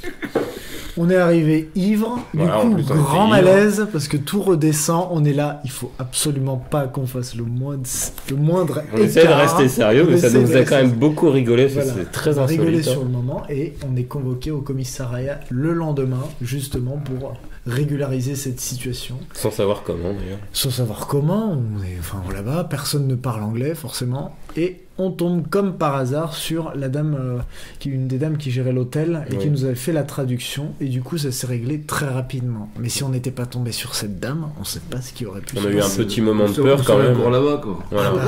Petit moment de peur le lendemain quand elle nous a déposé au poste de police biélorusse. et qui nous a demandé de laisser nos passeports dans ce poste et de rentrer à l'auberge de jeunesse et d'attendre nos passeports. Parce qu'en général, là-bas, lorsqu'on laisse notre passeport, on sait pas trop, il ne Voilà. faut pas d'ailleurs le laisser. Et surtout, moi, ce que j'avais très peur, c'est sur le chemin de retour vers l'auberge de jeunesse qu'on a un contrôle de police, vos passeports s'il vous plaît, ah bah écoutez, c'est vos collègues qui les ont, on les a pas. Alors là, ça aurait été le début de la fin. Et on avait notre train pour l'Ukraine qui nous attendait, donc il fallait faire vite, parce que... Le train, il était genre vers 14h et on pouvait récupérer qu'à midi, mais on savait En pas plus, si on c'était allait notre dernier récupérer. jour de visa, c'est-à-dire que s'il traînait trop, on était en plus en dehors de notre visa, donc c'était un petit Dans peu- l'illégalité de l'illégalité. Voilà, en fait. donc, Pas mal. Du coup, voilà. Et on a Bon. pu mais tout repartir s'est indemne. résolument, Vous êtes pas de reparti. problème. Alors, Sans le maintenant- moindre pot de vin, sans rien, direction, Direction Kiev. tout à fait. Donc vous arrivez à la gare de Kiev, matin. Matin, oui, train de nuit, Ouais, comme ouais, d'habitude. train de nuit, comme d'habitude. classique. Euh, Comment non. ça s'est habitué. Alors, impression, bon la gare, c'est pas le quartier où ça a été le plus chaud. La sortie de la gare pour On a- prendre le métro, c'était un peu oppressant. C'était difficile. ouais. Le c'était métro, un là, endroit- il y a une grande salle, un peu comme une coupole, et ça descend vers. Voilà. Je connais bien On la a été station. impressionné La station par. de On s'est Vauxhall. retrouvé dans une sorte de marché assez populaire où c'était. Ça faisait beaucoup c'était- plus pauvre que Minsk en tout Voilà, cas. ouais, C'était il y a très, quand même un petit choc, enfin une grosse différence Mais en marché fait. où Dans la Ah, rue, dans la rue. À la gare À la hein, sauvette, à la au coin du sauvette. corps, Voilà, ouais, des petits exactement. vendeurs. Et du coup après on prend le métro et là on arrive sur Maïdan. Alors Maïdan déjà. À 8h du mat. voilà, alors là le ça a beau été soleil. je crois enfin pour moi ça a été la plus grande expérience du voyage, c'était vraiment on est dans un autre monde, il se passe on est en dehors du temps en fait. On arrive et le temps est suspendu et en plus voilà 8h du matin, ça reste très calme et on est là face à un spectacle complètement grandiose. Donc, le bâtiment des syndicats, maison des syndicats incendiés, Exactement, les voilà. tentes, Les temps, le podium, Le podium, les paramilitaires. sur le les qui-vive, drapeaux. 24h sur 24, les 7 jours sorties sur 7, d'autodéfense ils sont là qui exactement. vous surveillent, enfin, qui vous contrôlent, non Et notre auberge de jeunesse était sur la place Maïdan, justement. Et On avait donc, une vue, le balcon donnait sur la place Maïdan. Mais vous n'étiez pas à l'hôtel Ukraine, hein, parce que j'ai vu des photos, non. C'est différent. c'est la grande anecdote. Alors. Pardon. Du coup, on va à notre auberge de jeunesse, et là on tombe sur... D'ailleurs, je suis... Andreï Mironov. Je suis très triste d'annoncer ça. Andreï Mironov, un dissident anciennement sous l'Union soviétique, qui vient de mourir justement, qui s'est pris un obus de mortier à l'est de l'Ukraine. Il faisait la traduction pour un journaliste italien et qu'on a rencontré là-bas. Un gentil petit monsieur d'une Mais comment on les voit, soixantaine donc, d'années, à l'auberge de jeunesse, il Ah, logeait. d'accord. Et là, il nous voit, il dit: ah, tiens, de français, qu'est-ce que vous venez faire ici? On leur Il parlait un explique petit peu français. Voilà, il parlait très bien, polyglotte, enfin, quelqu'un de très ouvert sur ça. Et du coup, au début, on rigolait parce qu'on connaissait pas du tout le personnage. Et tiens, lui, c'est un droit de l'homiste et tout, c'est un mec chiant. Et au final, c'était quelqu'un de très sympathique. Et il nous dit à un moment: suivez-moi, je vais vous amener quelque part. On comprenait rien, parce que nous, on avait le train de nuit dans la Très tête. bien, on arrive à peine, il dit: comprenait pas trop, suivez-moi. ouais. Voilà, vous êtes des Français, suivez-moi, vous allez voir, vous allez. Il nous emmène à ce fameux hôtel Ukraine, qui est un grand hôtel, je dirais, Sur la place Maïdan, voilà, ouais. sur la place Maïdan, qui est maintenant réquisitionné par le... c'était quoi, Ukraine Media Crisis, c'est... Oui, ok, le centre de crise des médias. Voilà, le centre de crise, voilà. Et il nous amène là-bas, et il nous dit: suivez-moi, vous allez voir, je vous donne dans un endroit, vous allez rigoler. Et là, on arrive, et on se retrouve dans un hôtel de luxe.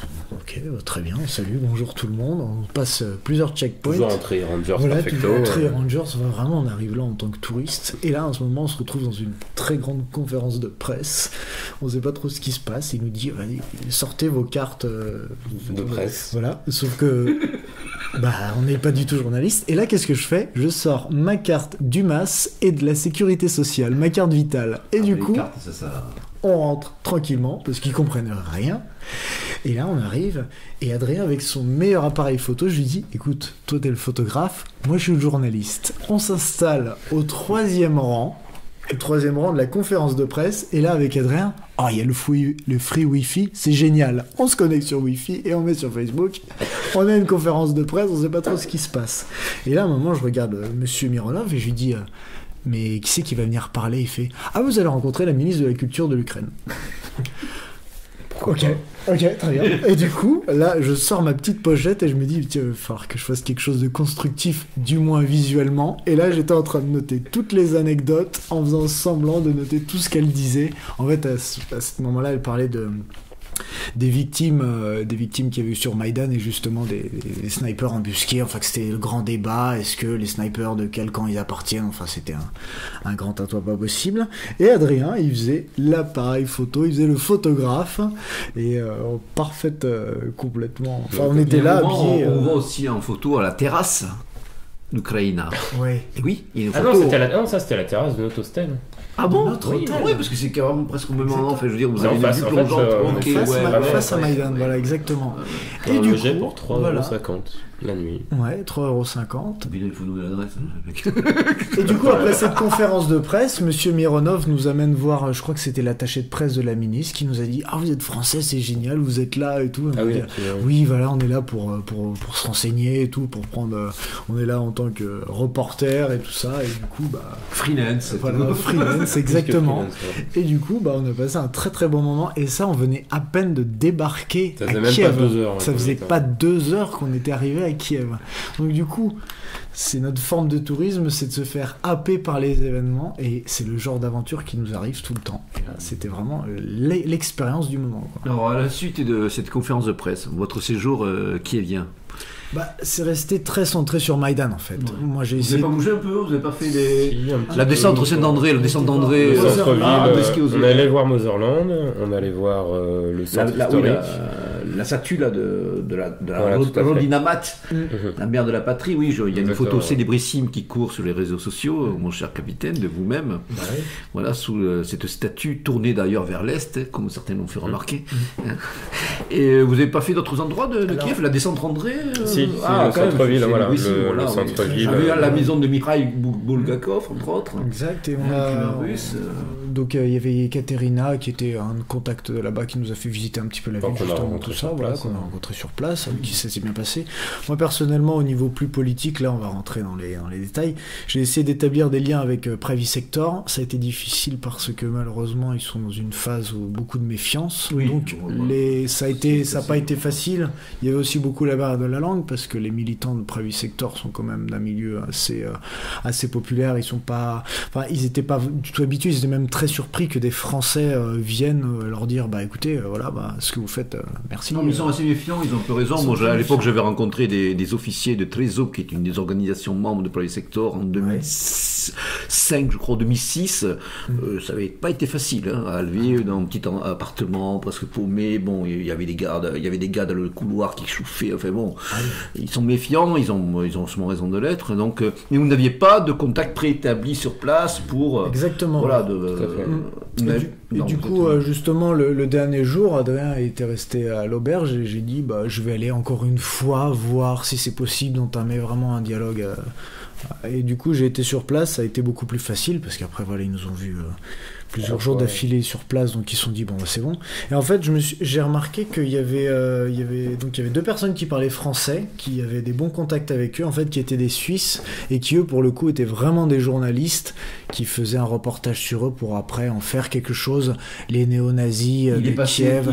Exactement. Il n'est pas si mauvais que ça. Il est pas si mauvais que ça. Il est pas si mauvais que ça, mais après humainement, les 2 personnes, je les ai rencontrées, j'ai discuté avec eux et tout ça, c'était clairement, ils voulaient du spectacle et ils se sont fait amis juste pour un but de faire du sans-sas, quoi. Mais voilà, tous les gens qui veulent aller voir Privy Sector pour aller les soutenir, les gens qui sont français, qui sont ils sont très méfiants parce qu'ils se disent ok, c'est les journalistes occidentaux qui vont arriver, ils vont faire un reportage sur moi, ils vont dire ok, on est des manches en. Mais vous n'avez pas pris de contact, par exemple, il y a des contacts sur Facebook qui font un peu l'interface entre les militants européens et puis le Privy Sector. Je pense à la jeune Olena Semeniak ou autre. Moi j'ai qu'elle sur Facebook, mais le problème c'est que je pense qu'ils sont pas dans cette optique-là. Ils sont tellement ils sont à chaud là, donc je pense qu'ils sont pas du tout dans cette optique-là. Ils sont vraiment concentrés sur leurs objectifs. Et ils étaient à l'époque justement quand on est parti là-bas, ils étaient sur le qui-vive parce que c'était l'époque où justement le gouvernement en place voulait plus ou moins les exclure. le ministre intérieur Arsène Avakov, voilà, qui les a fait détaler d'ailleurs de leur QG sur le Maïdan, là, à la suite d'un fait divers tragique, là, qui a vu la mort d'un militant, je crois, d'une soldat d'autodéfense. C'était le prétexte un petit peu. Et c'est vrai qu'il est toujours derrière, sur leur cul, d'une certaine manière, ce qui montre que la révolution, en fin de compte, a été interrompue ensuite par l'affaire de la Crimée, et puis ensuite par les événements dans le Donbass. Donc vous étiez un petit peu juste avant le déclenchement de ces événements dans le Donbass, et à la suite de l'annexion de la Crimée. Voilà, exactement, ouais. Et il y a une petite anecdote que j'aimerais à tous nos grands dissidents sur Internet, entre guillemets, c'est sur l'aspect de Bernard-Henri Lévy, où tout le monde là est en train de paniquer sur Bernard-Henri Lévy, il est venu en Ukraine, c'est une catastrophe et tout. Là-bas, personne ne le connaît. À Maïdan, vous avez donc il y a la grande scène qui donne sur Maïdan, où n'importe qui peut venir prendre la parole. Même une petite babouchka, c'est une vieille dame, une grand-mère. Voilà, une grand-mère, peut venir intervenir. Elle va dire, voilà, elle va parler de l'actualité, enfin bref. Et Bernard-Henri Lévy, il est venu dans cette même optique où voilà, je suis un Français, je vais donner mon avis et tout ça devant Maïdan, mais la majorité des gens, ils savent pas qui c'est là-bas. Donc du coup, c'est vrai qu'ici, ça peut paraître inquiétant quand on le voit ici. Ça, je veux dire, malheureusement, c'est de bonne guerre. Bon, on essaie de juger, d'apprécier une cause par rapport au soutien qu'elle reçoit, y compris les plus compromettants ou les plus discutables. Bon, c'est un peu facile. C'est-à-dire, c'est un peu limité. C'est vrai que BHL là-bas, à part une micro-minorité, on va dire d'intellectuels, de créatifs, comme on dit en Russie, ouvert un peu sur le monde, mais il est quasiment inconnu, à part quelques réseaux universitaires qui l'ont fait venir. Donc c'était un petit peu très facile de pseudo-argumenter sur ce point-là, comme tu le dis, capitaine, sur Facebook et sur les réseaux sociaux, quoi. Ouais.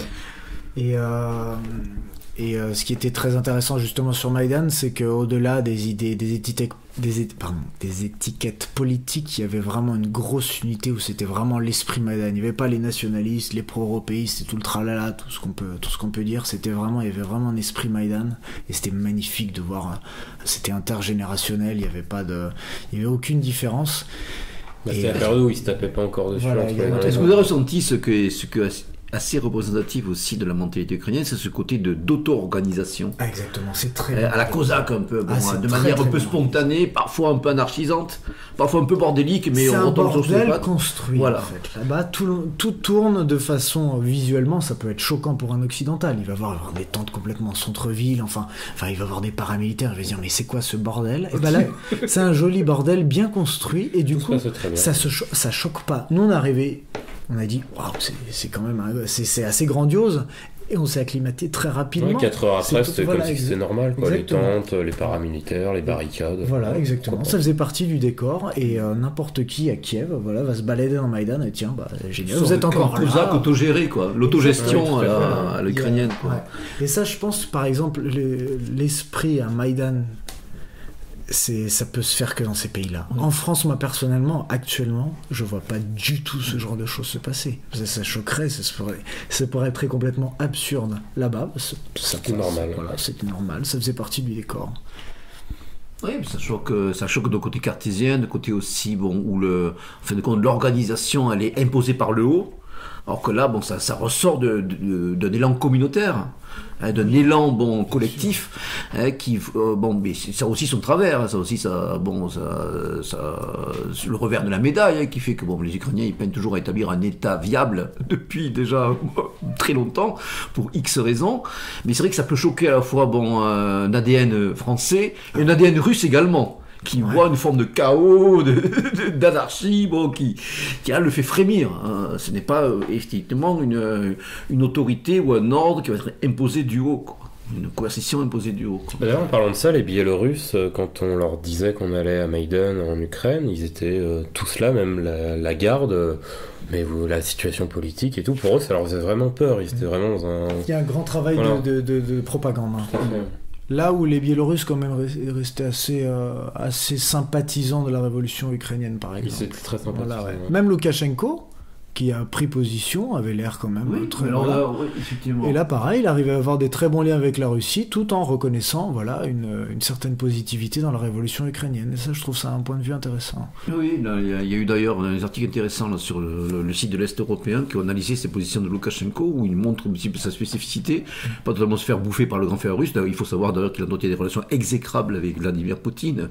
Et puis il n'a pas reconnu d'ailleurs l'indépendance de l'Ossétie du Sud et de l'Abkhazie déjà à l'époque. Et puis là, il y a toujours aussi des traditions d'amitié, quel que soit le régime, entre l'Ukraine et le Bélarus. En plus, il a entretenu des relations exécrables également avec Yanukovych. Il ne le cachait pas. Donc là, effectivement, il a rencontré très vite, il a reconnu très vite le pouvoir de Kiev. Il était à l'inauguration d'ailleurs le discours inaugural de Petro Poroshenko, le nouveau président ukrainien, à la Verkhna Rada, le roi du chocolat en quelque sorte, donc malgré le fait qu'il est dépeint comme le dernier dictateur d'Europe. Là aussi ça nous montre que les clichés un petit peu manichéens, Poroshenko qui n'est pas sûr la panacée, on en convient tous, mais il y avait quand même Loukachenko qui était présent à son inauguration présidentielle, et ça n'a pas gêné le représentant américain qui était à 2 pas ou à 2 travées ou d'autres représentants de l'Union européenne. Alors, votre séjour qui vient, il s'achève, vous allez pérégriner encore en Ukraine, je crois. Odessa, sur les bords de la mer Noire. Vous êtes allé à Odessa avant les événements tragiques, je crois. Avant les événements tragiques. Ah oui. On était fin mars cette époque. Alors, atmosphère à Odessa, qui est vraiment aussi un endroit particulier de l'Ukraine. Il y a une sorte de microclimat, on va dire, culturel. Après cette identitaire, on est odessite avant d'être ukrainien, de toute manière. Alors, ça, on le voit beaucoup en fait en discutant avec justement des gens de là-bas. C'est justement les chambrer sur ça. Ils étaient, nous on n'est pas ukrainiens, on n'est pas russes, on est d'Odessa. Enfin bref, c'était Odessa, la meilleure ville du monde. La meilleure ville du monde et tout. Odessa est clairement beaucoup plus russe au niveau de la. D'ailleurs, on parle russe là-bas. Oui, contrairement à Kiev, on parle. Là, il y a vraiment l'identité russe. On a vraiment pas l'impression d'être en Ukraine. Russophone en tout cas. Voilà, même c'est clairement revendiqué. C'est pas. Enfin, ils ont pas l'air. Ils ont l'air complètement absents de ce qui se passe à Kiev, par exemple. Et c'est là où c'est fou, c'est qu'on a l'impression qu'il y a vraiment, il y a plusieurs États dans l'Ukraine. C'est que Odessa, c'est quand même très très à part. Il y a de grandes différences régionales, à la fois au niveau du ressenti, au niveau de l'identité, des références culturelles et historiques, identitaires. Encore que, vous êtes aussi à un moment particulier. Je crois. Il y a eu l'avant et l'après de tragédie de la maison, puis il y a eu aussi un fort courant patriotique ukrainien, tout en restant odessite, qui s'est manifesté après votre séjour. Mais c'est vrai qu'il y a quand même une unité bien locale à cette ville, quand même, qui a été entre autres fondée par un Français, exactement, qui a sa statue. Monsieur Cardinal de Richelieu, qui a été maire d'Odessa justement. Alors la période, je ne sais pas, je suis très mauvais en date, mais ils avaient l'air très fiers de ça. Personnellement, Odessa, moi j'ai pas trouvé ça transcendant, ça reste vieille station balnéaire soviétique. Vous n'avez pas fait baignade, non, on a fait les marches du cuirassé Potemkin. L'escalier, le fameux escalier. Voilà, ok, on fait un escalier de la Défense, c'est pareil. Donc du coup, on a été... Ah non, mais ça pour le coup... C'est vrai que l'escalier nous a marqué. C'est vrai que si on va là-bas, qu'on voit cet escalier et qu'on sait pas qui avec c'est là... Avec une vue sur une galerie commerciale qui ressemble à Vélizy 2. Là, ah ouais, non, c'était... Juste en face, il y a l'embarcadère aussi, je crois, il y a une grande tour. Là, pour le coup, on n'a pas honte de détruire le mythe parce que c'est horrible. Contact intéressant là-bas, lieu de perdition aussi, non? Paris, c'est une ville. Alors c'est beaucoup. Alors par exemple au niveau de. Ça vivait plus. Voilà, ça vivait plus, mais c'est beaucoup plus select en fait. Là-bas, on sent qu'il y a la petite oligarchie russe, snobisme. On a l'impression d'être. C'est un peu le Saint-Tropez de l'Ukraine. C'est vraiment on va là-bas pour se pavaner, pour le plus gros portefeuille. C'est pas. Ça a été une ambiance qui nous. Enfin. Pour ma part, après pour Adrien, je sais pas, moi j'ai trouvé que c'était pas très très intéressant. Oui, c'est une on nous a fait beaucoup d'éloges. On nous a fait beaucoup d'éloges, Odessa c'est sympa et tout ça, mais nous dans notre. Vous avez rencontré quel type de personnes un peu il y avait tout. Oui, les sex touristes. Alors les Américains, le Cambodgien. D'origine, mais américain sur le papier, touriste sexuel, en fait, malheureusement, dans ce genre en Ukraine et à Odessa, il y a beaucoup de touristes sexuels, surtout en Ukraine du Sud et de l'Est. Ouais. Et ça, on le voit beaucoup. Ouais. Le problème, c'est qu'ils n'ont pas beaucoup de touristes. Donc, quand ça reste des Russes, donc ça reste normal. Ça reste, c'est culturel. Ça fait depuis des années que les Russes viennent à Odessa. Mais quand c'est américain, quand ça devient un petit peu Europe occidentale, ça reste clairement du tourisme sexuel. Là, ça, par contre, il n'y a pas de... Alors, Odessa, vous êtes resté combien de jours là ? 3 jours. 3 jours. Ouais. Et après, vous quittez l'Ukraine. On quitte l'Ukraine. Pour la fameuse Transnistrie, la séparatiste de l'Est moldave. Alors, région, séparatiste, zone grise, qui s'est séparée donc de la République de Moldavie, de l'ancienne République soviétique de Moldavie, au début des années 90, avec une petite guerre d'ailleurs. Voilà. 90-92, ouais. Capitale Tiraspol. Smirnov, qui est le leader proclamé du coin. Alors, vous débarquez dans une sorte de mini aussi enclave soviétique. État fantôme.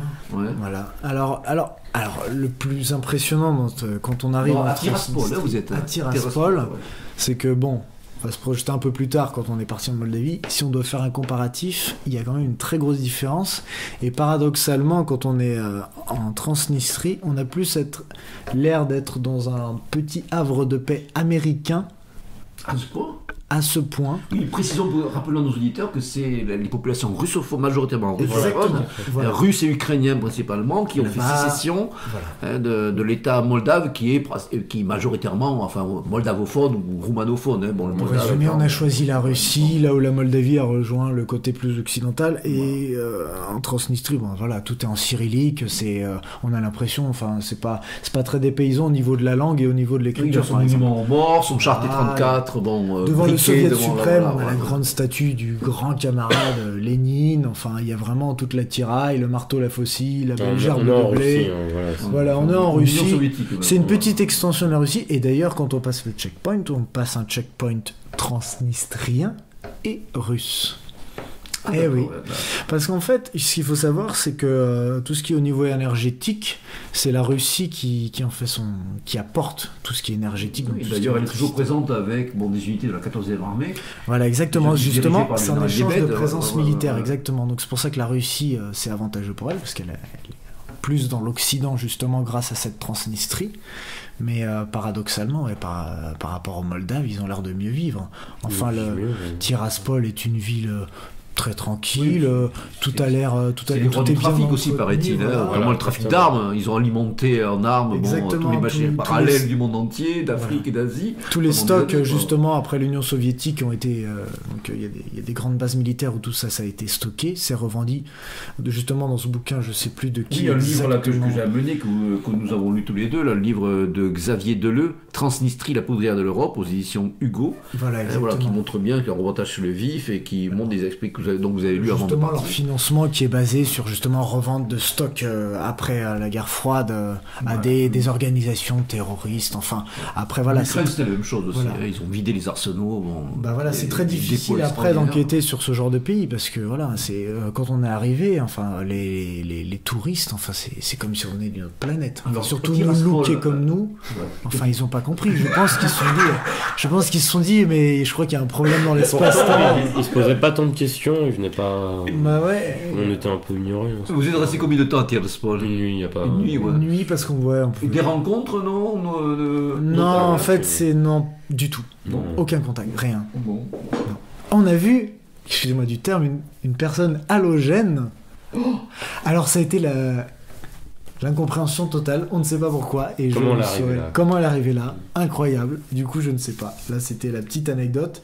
Et du coup, à un moment, on s'est dit... un Français, je suppose ? Ça dépend. Un Français qui est parti très longtemps aux Seychelles. Un francophone, un francophone qui est parti longtemps aux Seychelles et qui s'est doré la pilule pendant plusieurs mois. Plusieurs années. Plusieurs années. Et du coup, on est parti à un moment chercher une sorte d'un bar, au moins un lieu de vie pour la nuit. Et du coup, on n'a pas trouvé grand-chose. Je pense que là-bas, ils sont pas les du tout habitués. Transnistriennes, non, rien. Voilà. Et on est tombé sur un monsieur de la mafia, qu'on soupçonne être de la mafia, avec des dents en or, complètement détruits, rongés par la chaîne à or, qui arrive et il nous voit parler en une autre langue. Alors là, c'est l'euphorie totale. Et on a eu le droit à notre tournée. Et je crois que notre collègue cambodgien avait eu le droit à un Sprite et qu'il ne voulait pas lui payer sa tournée. Ouais, mais il nous a payé une bière. Ouais. Voilà, c'est exactement. mafieux. Ouais. Il a refusé de payer à notre...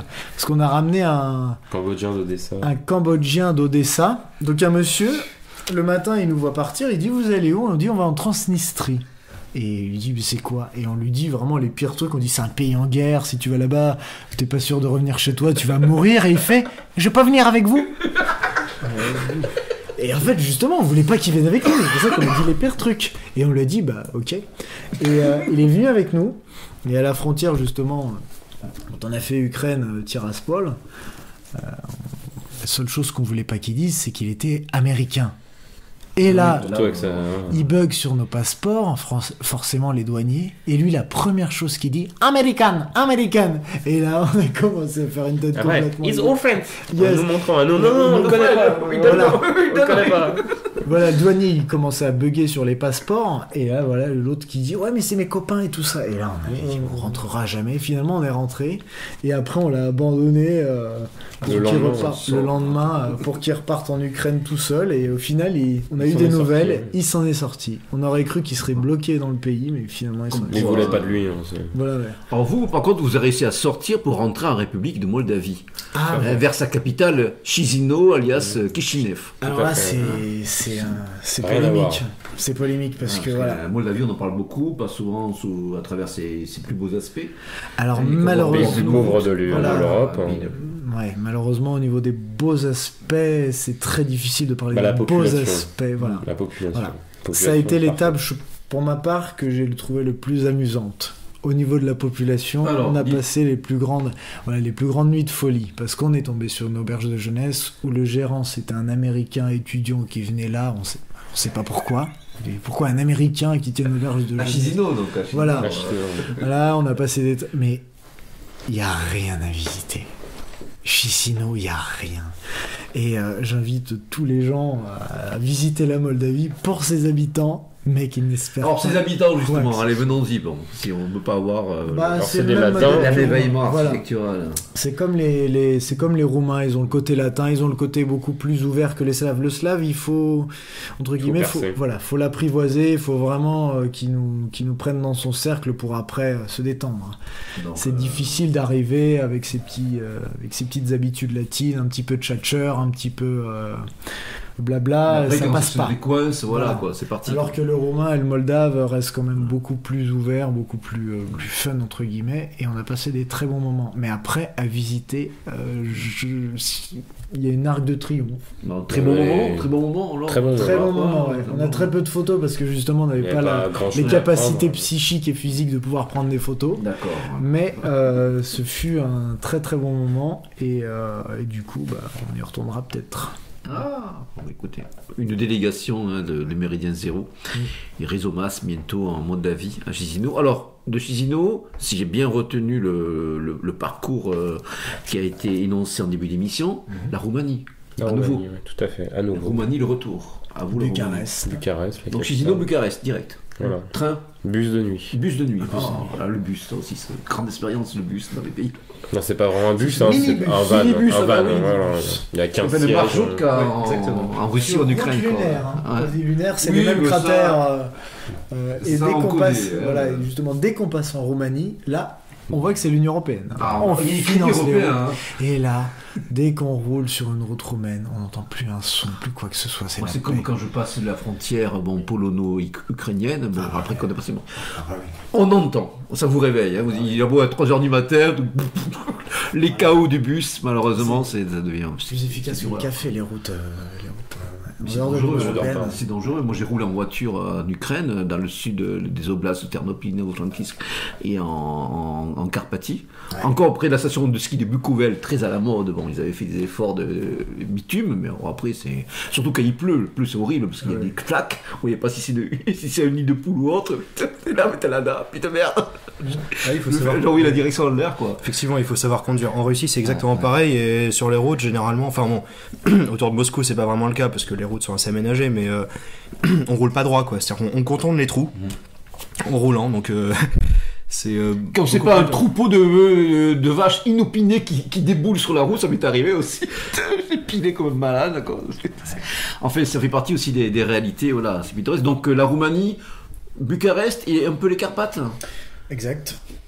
Oui, pendant Transylvanie, on a loué une voiture pour Chevrolet. Une Chevrolet, voilà. Et on est allé à Brasov. Donc, ville typiquement médiévale, vraiment la ville typique transylvanienne. La région des Saxons, un peu de Transylvanie, voilà. Vraiment très très joli, très pittoresque et tout. Là pour le coup, c'est vraiment c'est des villes au niveau architectural, au niveau culturel, au niveau rien à voir avec paysage. Vous tombez sur des francophones un peu.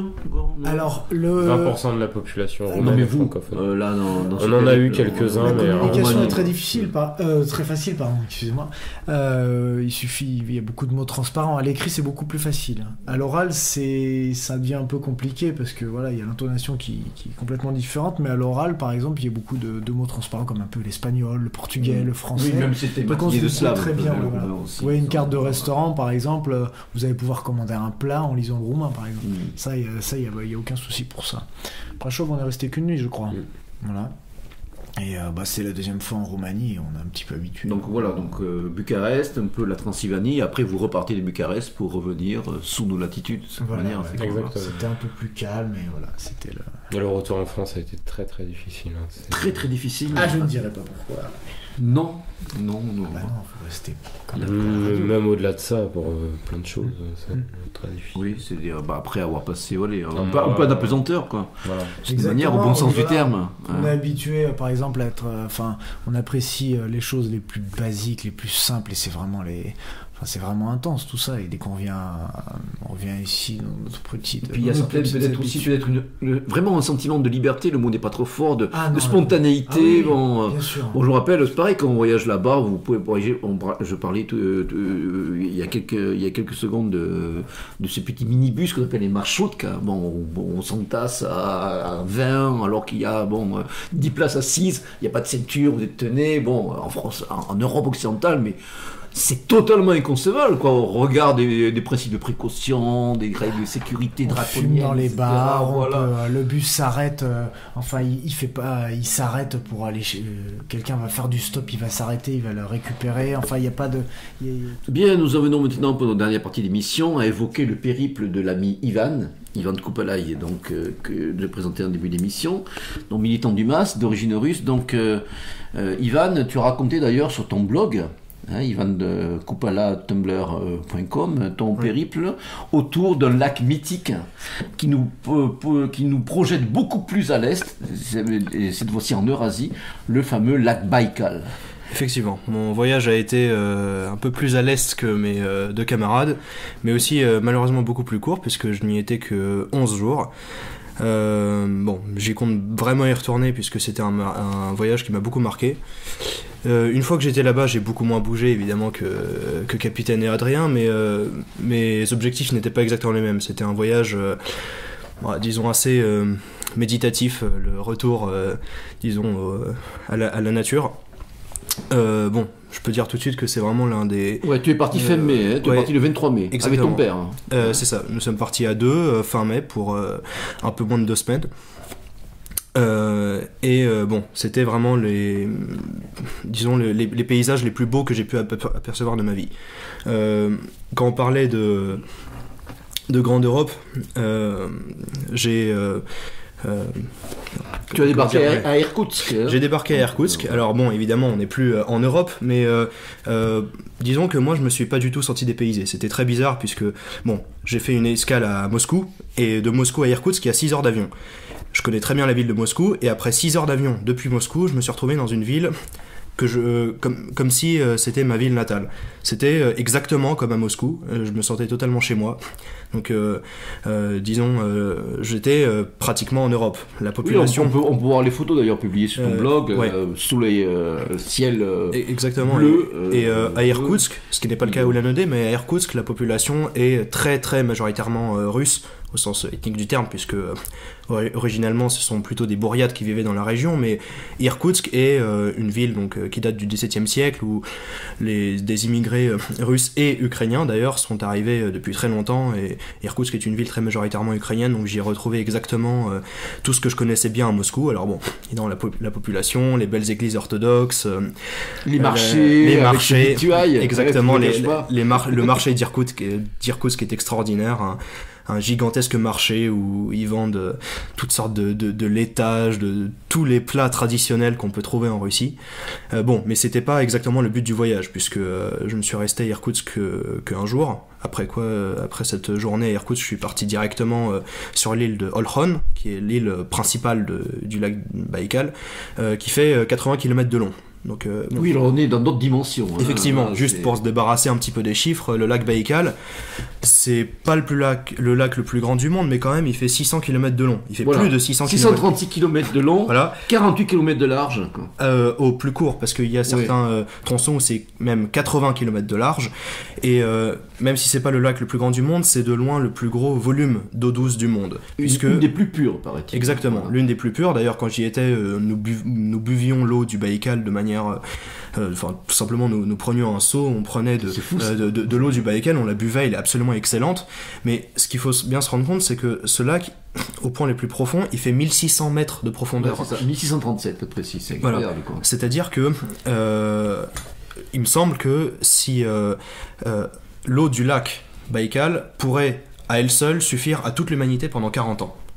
C'est absolument extraordinaire. Et rien que voir certains paysages où on voit une espèce de gigantesque mer, on peut dire mer d'eau douce parce qu'on ne voit même pas la rive d'en face, c'est singulier, quoi. C'est assez singulier, mais c'est comment dire, l'eau, enfin c'est je connais pas mal de paysages assez montagneux, de grande nature, mais là le fait qu'il y ait en plus le lac, c'est des paysages qui ce que j'écris dans mon blog, ça touche pas seulement les yeux mais l'âme. On est pris, et je crois que les photos ne peuvent même pas retransmettre ce qu'on ressent là-bas. En particulier, moi je dirais que tu as pris pas mal de photos, notamment à certains endroits particuliers de cette on a envie de tout prendre en photo. Ouais. On prend 500 photos.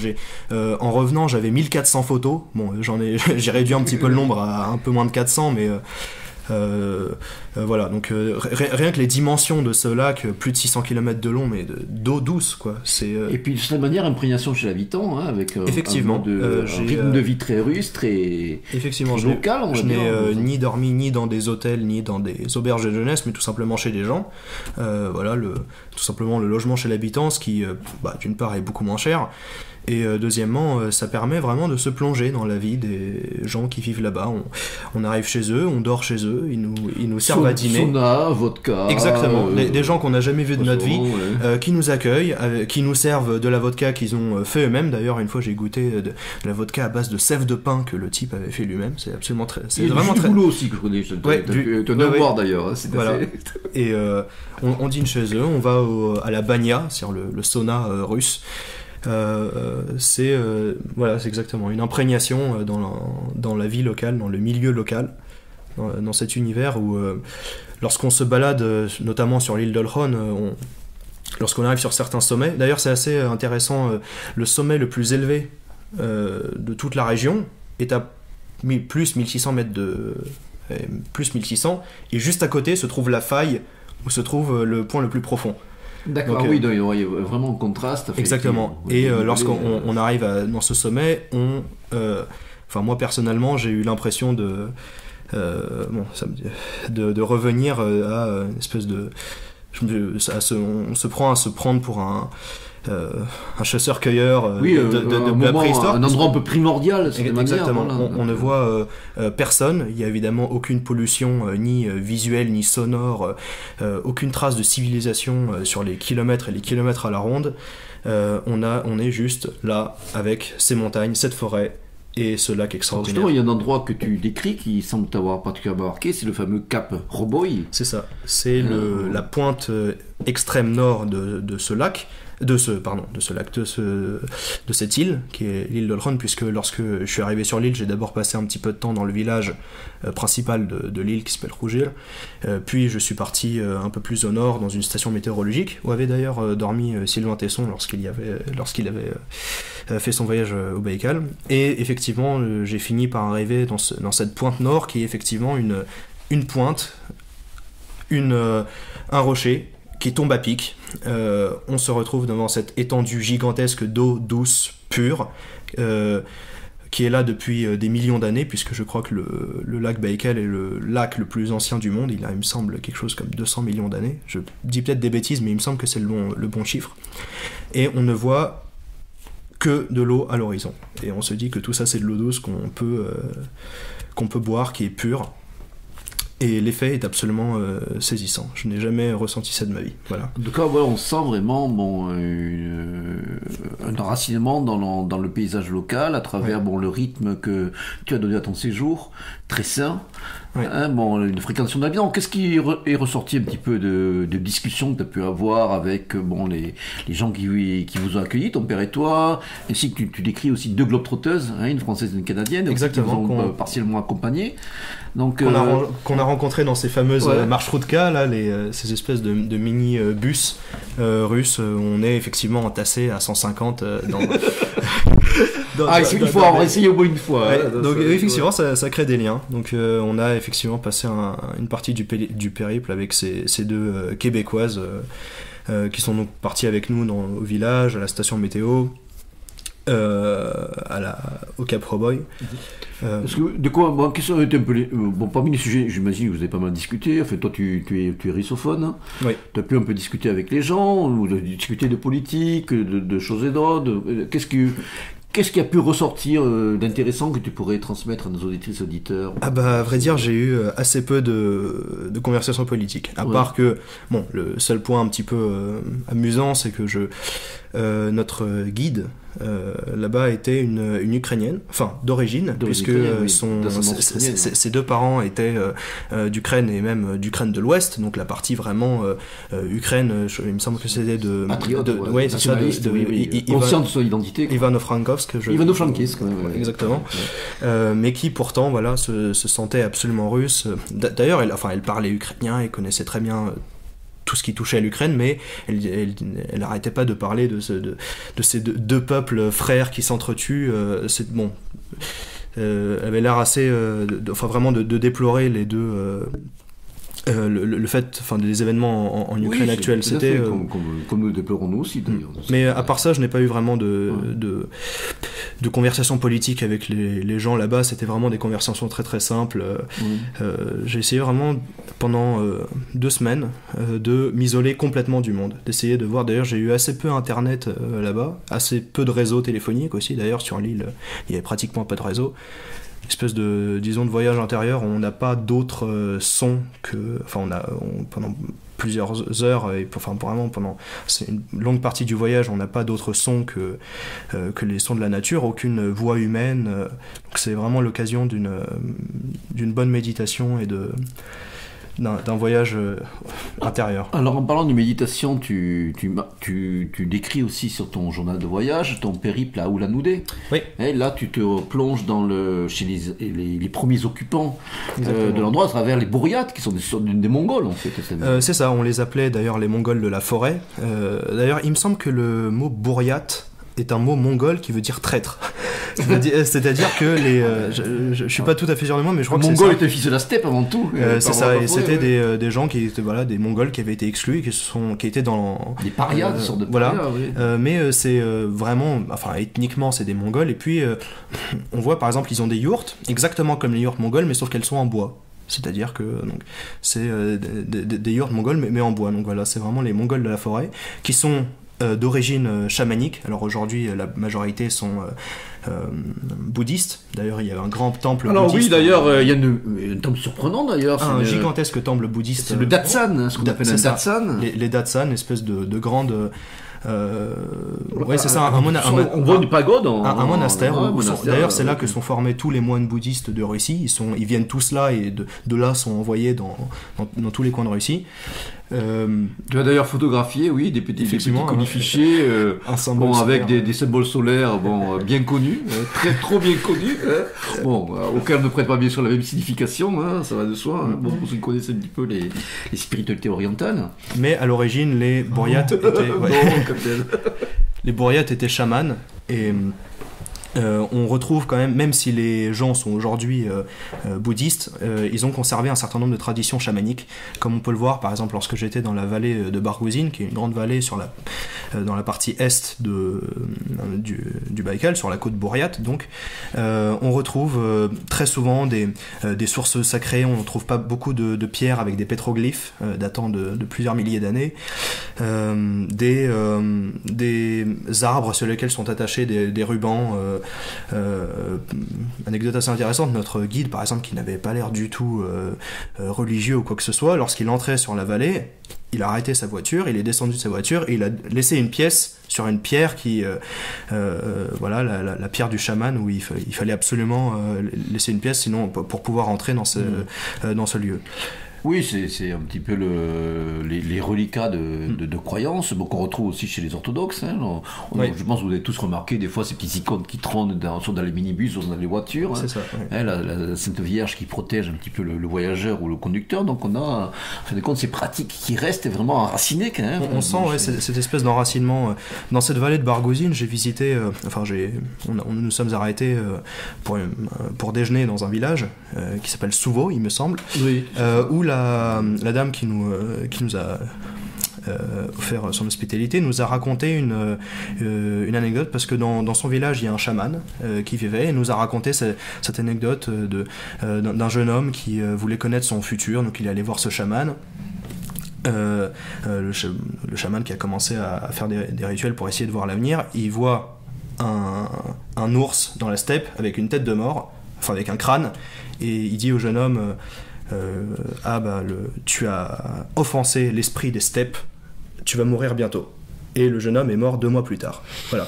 C'est le genre d'histoire qu'on nous raconte lorsqu'on est là-bas. Et le fait que tous les 2-3 kilomètres, on trouve des grandes pierres dressées, couvertes de symboles, tout ça, ça donne une... Ce sont des lieux où souffle l'esprit, pour prendre cette expression de cette manière. Oui. Exactement. Oui. Tu évoques également la présence d'églises de vieux croyants. Qui était exilé à l'époque tsariste, dans ces contrées un petit peu désolées, bien loin de Pétersbourg et de Moscou. Oui. Tu as visité ces églises, tu as pu en rencontrer Je n'ai pas rencontré, mais effectivement, pendant l'époque de la Russie impériale, les vieux croyants avaient été exilés dans ces régions, tout comme beaucoup, évidemment, les décembristes, enfin beaucoup de parias comme ça ont été exilés là-bas, dont les vieux croyants. Et ce qu'on remarque, j'ai pas visité leurs églises parce qu'elles étaient fermées malheureusement, mais on remarque quelque chose qui me semble en tout cas assez ukrainien, c'est-à-dire une espèce d'ordre. Enfin, les maisons sont infiniment mieux entretenues, mieux tenues que les ispas traditionnels, que les ispas russes, quoi. On dirait, c'est comme les maisons cosaques ukrainiennes, c'est-à-dire tout est bien balayé, tout la chaux blanche, non, pas de chaux blanche sur les murs, donc peut-être un climat s'y prête pas. Mais les portails bien avec des motifs bien dessinés, toutes les cours complètement bien balayées, ce qui contraste complètement avec tout ce qu'on voit autour, c'est-à-dire les villages avec des isbas un peu délabrés, avec des... comme si c'était en transit en fait. Ça fait partie un petit peu de la mentalité russe, c'est-à-dire qu'il y a toujours ce vieux fond nomade qui fait qu'il y a tellement d'immensité qu'on ne cherche pas vraiment à s'enraciner d'un endroit et à le mettre en valeur comme il le devrait. On a l'impression d'être toujours dans une sorte de squat provisoire. C'est l'impression qui ressort de pas mal de villages russes. Effectivement, ce que tu dis, ça renvoie aussi à une sorte de gradation par rapport à cette occupation de l'espace. Tu évoques effectivement, c'est vrai qu'un village ukrainien ne ressemble pas à un village russe. Il y a encore plus nickel, entre guillemets, qu'un village ukrainien, c'est le village allemand. En Ukraine et aussi en Russie, dans le monde de la Volga, alors là, le village allemand, on pouvait bouffer de la rue, quoi. Tellement c'était nickel et propre, quoi. Et ils traçaient au cordeau, quoi. Et justement, chez ces vieux croyants, j'ai retrouvé cette espèce d'ordre presque germanique, mais c'est assez surprenant dans ce milieu. Oui, donc comme quoi, on a les particularités culturelles des uns et des autres qui ressortent, et qui se traduisent dans l'espace. Tout à l'heure, on évoquait ces passages de frontières, on parlait de passage de frontière germano-polonaise. C'est vrai, moi, lorsque je passais la frontière, c'est la même plaine. La frontière située au milieu de la plaine. Imperceptiblement, vous avez passé la frontière, c'est le même paysage, et puis c'est pas le même paysage. Les Polonais, c'est plus... la nature est plus laissée à elle-même. Et ça, c'est très slave. Comme je me rappelle, la première fois que j'ai visité, je me rappelle le parc Pouchkine à Kiev, près du zoo. Je vois ça sur les planques, je savais ma femme, c'était le mois d'août, canicule, on va se rafraîchir dans le parc. C'était pas un parc, c'était un bout de forêt en ville, quoi. Donc ça aussi, c'est assez intéressant de voir tous ces contrastes. En fin de compte, je crois que ce sont des impressions qui découlent, messieurs, de ces voyages. J'espère que cette émission, que nous allons clore maintenant, le compte à rebours inexorable faisant son œuvre, auront incité nos auditeurs à se rendre, à arpenter, à se rendre ailleurs, bien sûr, sortir de leur quotidien, de leur paysage immédiat, et de découvrir arpenter les territoires, les terres encore vierges du blitzkrieg touristique de notre grande Europe et même des contrées eurasiatiques. C'est vrai aussi, je rêve de faire le transsibérien, je crois que nous sommes peut-être quelques-uns. En tout cas, vous repartez, je crois que messieurs, vous êtes Ivan et Adrien, vous repartez demain pour l'Ukraine. Je crois, vénard et chanceux. Capitaine Rome Noir se montre très bientôt, et j'espère aussi... Je peux pas à cause des impôts. Ah ben oui, on est presque tous là. En tout cas, j'espère que cette émission un petit peu singulière et atypique, parmi la grille de programmation du Méridien Zéro, aura donné envie à pas mal d'entre vous de véritablement vivre l'Europe, notre grande Europe, concrètement, charnellement, notre grande Europe de Galway à Vladivostok. De cette manière, malgré ses vicissitudes, malgré les turpitudes qui sont les siennes aujourd'hui. Donc c'était Monsieur PGL qui était à la barre ce soir, assisté de notre dentiste réputé de Mâcon, Gérard Vaudan, qui avait l'immense plaisir et honneur de recevoir Capitaine Rome Noir, Adrien et Ivan Koupala pour évoquer leur périple grand européen. Je vous donne rendez-vous pour de prochaines émissions, de nouvelles thématiques, et plus que jamais à l'abordage et pas de quartier. Yes.